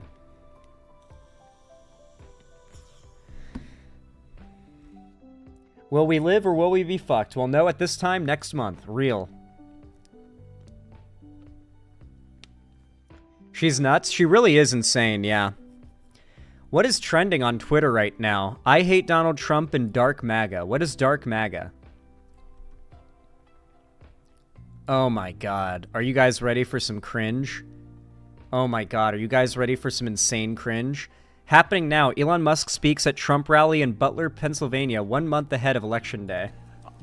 Like, text people now. Now. Oh, and then make sure they actually do vote. That is true, but do this for Harris. If they don't, this will be the last election. That's my prediction. Nothing's more important. He's not even wrong, but it's true if Trump wins. That's the thing. Nothing's more important. He doesn't. It's really wild watching a very low skill, low social ability, like hyper autistic, wealthy, famous guy on the far right attempt to dog whistle the right-wing narrative and just blatantly project everything. So make sure you understand that everything he says about this is just projection from the right. It's them essentially announcing their plans. So get everyone you know. Everyone. So I'm speaking to people out there. Everyone in the crowd, I think, is already convinced. But for people out there that are watching... He has no Riz. He has no Riz or speaking skills. But we're hyper-autistic? No. No, you are not. None of you. I guarantee you that like 85 to 90% of my fans on the autism spectrum could public speak Elon Musk easily. Easily. Elon Musk has nothing to say for starters, so he doesn't know what to say. He's just having to come up with bullshit on the top of his head, and he's not a good speaker because he's very socially awkward, you know? Yeah. Watching the live stream. Just get everyone you know, at work, your friends, family, text groups, your social media, everything. Get them to register to vote right now. Only 2 days left for Georgia and Arizona. Only a couple weeks left in Pennsylvania. And if they're not registered to vote, it doesn't matter at that point. Register to vote. I'm being repetitive for a reason. That's not good. He accidentally said, if you're not registered to vote, it doesn't matter at that point. He just indicated you have to be registered to vote. Essentially arguing that voter registration is already enough of a voter ID to prevent people who would do voter fraud from voting. Just thought that's a funny little detail there. Okay. Like, text people now. Now. Does he have a speech impediment? No. No. Elon does not have a speech impediment. Like, you've heard him speak. He just he's a very socially anxious, awkward, poor public speaker who, for some reason, after years and years and years of experience, isn't getting any better. And he has nothing to say, So he has to go up there and come up with some bullshit to say and then fail at expressing what he has to say in a charismatic way. All he has is over-promising. Tesla is one of the most overvalued companies on the stock market. It is like a known thing within the stock trading world, which I am, kind of in. I dip my toe in it. And so I am aware of, like, how Elon has gotten his place and where he is in society, his fame, his platform. He hasn't earned it. He obviously got an initial investment through nepotism, but from there, he has gotten very lucky to get to where he is now, and it has never been because he's a really good speaker or delivers on anything. He is a bad speaker who overpromises and relates to the losers that are like him. Oh, and then make sure they actually do vote. If they don't, this will be the last election. That's my prediction. Nothing's more important. Nothing's more important. So get everyone you know. Everyone. So I'm speaking to people out there. Everyone in the crowd, I think, is. I love Trump just standing there with his face covered and his arms hanging at his side like a stationary NPC or like Slender Man or something. Actually, I should say not so Slender Man. Already convinced.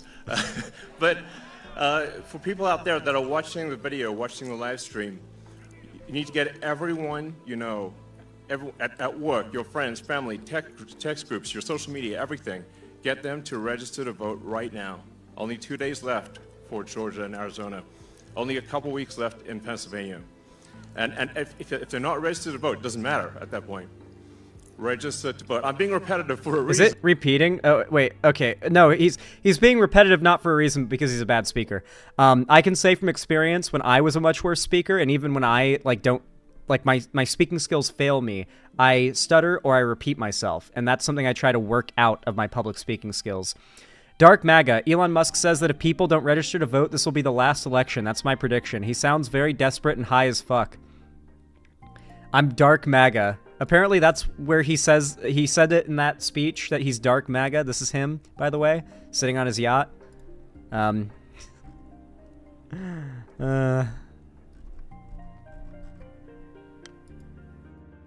What is this image, dude?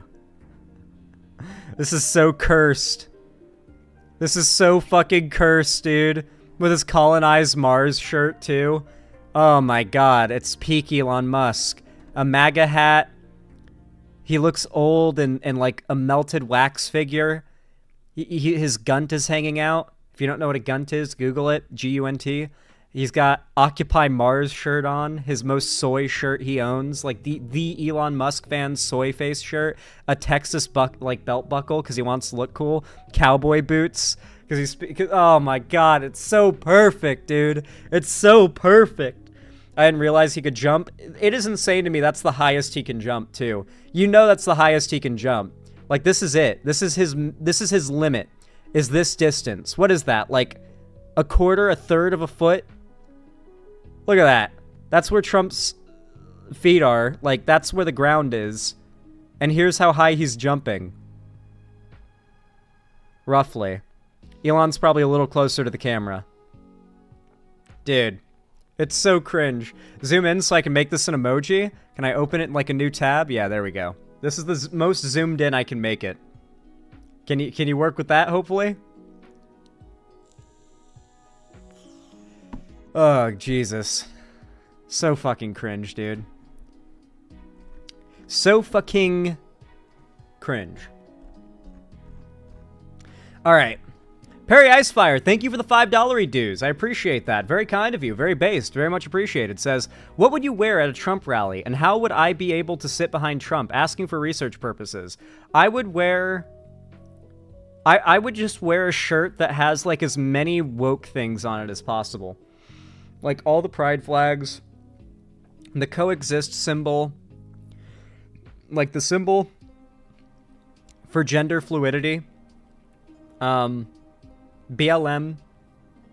I would want like one of those dope ass like 1960s Black Panther era patches.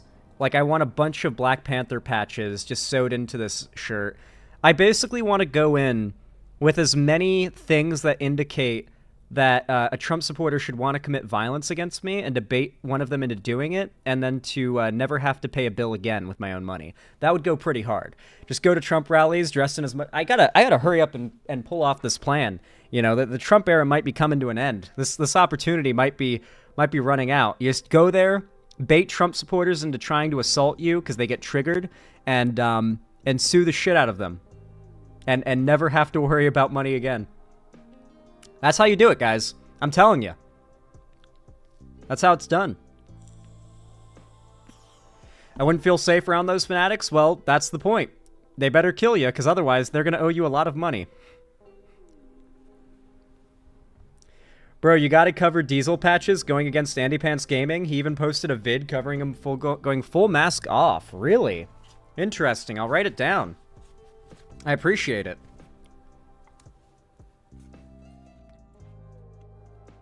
That would make one mighty stream. I just come back to stream like, alright guys, I baited the Trump supporters at the rally into hitting me. Would you guys like to see my new Bugatti? No. I'm never getting a car because I don't drive, and I don't want to drive. I hate cars. I really do. I just don't even like riding in cars. I don't like driving cars. I like walking. And if anything, I can carpool, so. Even if I was super rich, I probably wouldn't get myself like a nice car. Maybe okay one, like a decent like minivan or something, but wouldn't really be for me. Zan, have you kept up to date with Israel? Yeah, I know they are currently striking Beirut. Or not Beirut, or maybe it is. They're striking Iran. Yeah, I haven't followed it super close, but I've seen some headlines, and I'll probably cover it tomorrow. Not tomorrow, the day after. They're going to do a land invasion soon. Oh yeah, I did see that headline this morning. Yeah, I figured that's probably good news, though, because we know how Israel tends to go about their non-land operations. A land operation at least has more chances of there not being countless dead children after a building gets demolished. You know, like, there could still be some pretty horrific war crimes committed against children and civilians, but less likely. Less, you know, splash damage being done.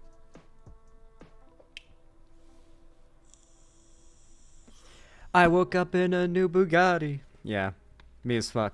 Me as fuck, honestly. I don't want to drive either, TBH. I will forever be a passenger. Based. They'll find a way to run over a baby with a tank or something. If this is Israel, they will find a way. You're not wrong. You're not wrong. I can't verify my number. Is there something else I can send to the videos? You can't verify your number. Like in the Discord server, you can't number verify? You could try to DM them to me, I guess, but through Discord. But I don't get notified of every, like, DM I get, particularly if I'm not friends with the person on Discord. So I might end up not seeing it, but I'll make sure to check my most recent DMs and see if I can find it if you send it my way, and I can cover it on the next stream. The innocent casualties are the point. Well, we're trying to like reduce the amount of that, you know. Anyway, thank you for the $5, Perry Icefire. I appreciate it. That is my secret evil plan. Go to a Trump rally dressed up in woke regalia and bait them into assaulting me so I can sue them. Hehe. Nope. Sending me copyrighted music. Nice freaking try, Takumi Nightcore. You almost nuked my channel, but I stopped it. Nice try.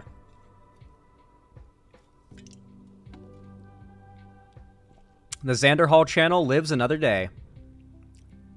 Zans, he sounds like a speech impediment, or at the very least is an American, which I consider... He's ESL.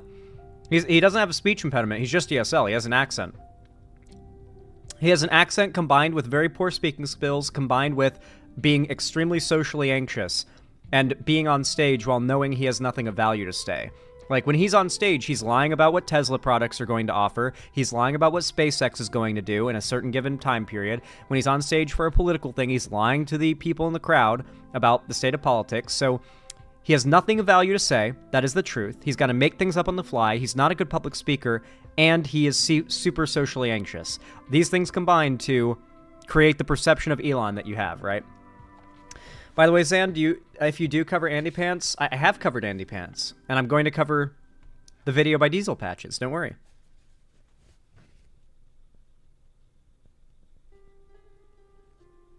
Oh.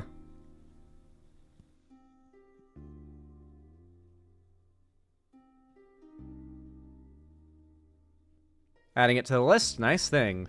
Nice memes. That pen is so cool. Yeah, it's pretty neat. It's a cool pen. It was like $2. All right. With that said, with all of that said, I feel here is where I shall bring this lovely, beautiful, awesome, fun stream to its unfortunate end. I'm sorry, chat. I know. It's been a really fun stream. We're having a great time, but here is where I must call it. I'm sorry. We've done some good segments today. We've had a good time. You guys have been immensely generous and supportive today. I really do appreciate it. Thank you for the likes, the donos, the kind words, the comments, even if you've just been lurking. Thank you to you guys. Now, tomorrow is my day off, so no stream tomorrow, but the day after tomorrow and the day after that, you know the drill. Those are stream days. So get excited for some good topics coming on, well, I guess if you're living in America or in the PST time zone, expect Monday. Monday will be next stream, the day after tomorrow. So, thank you so much for watching. It's been a great time. Thank you to Code Stu for coming to the stream. I hope you enjoyed your first time watch of my live stream. Hope it entertained you, and I hope I see you here again. Thank you for coming. And with that said, guys, I love you all very much, and have a lovely, lovely evening. And a lovely day tomorrow, of course, as well. Lovely Sunday. Anyway, guys, bye-bye. Doo-doo fart.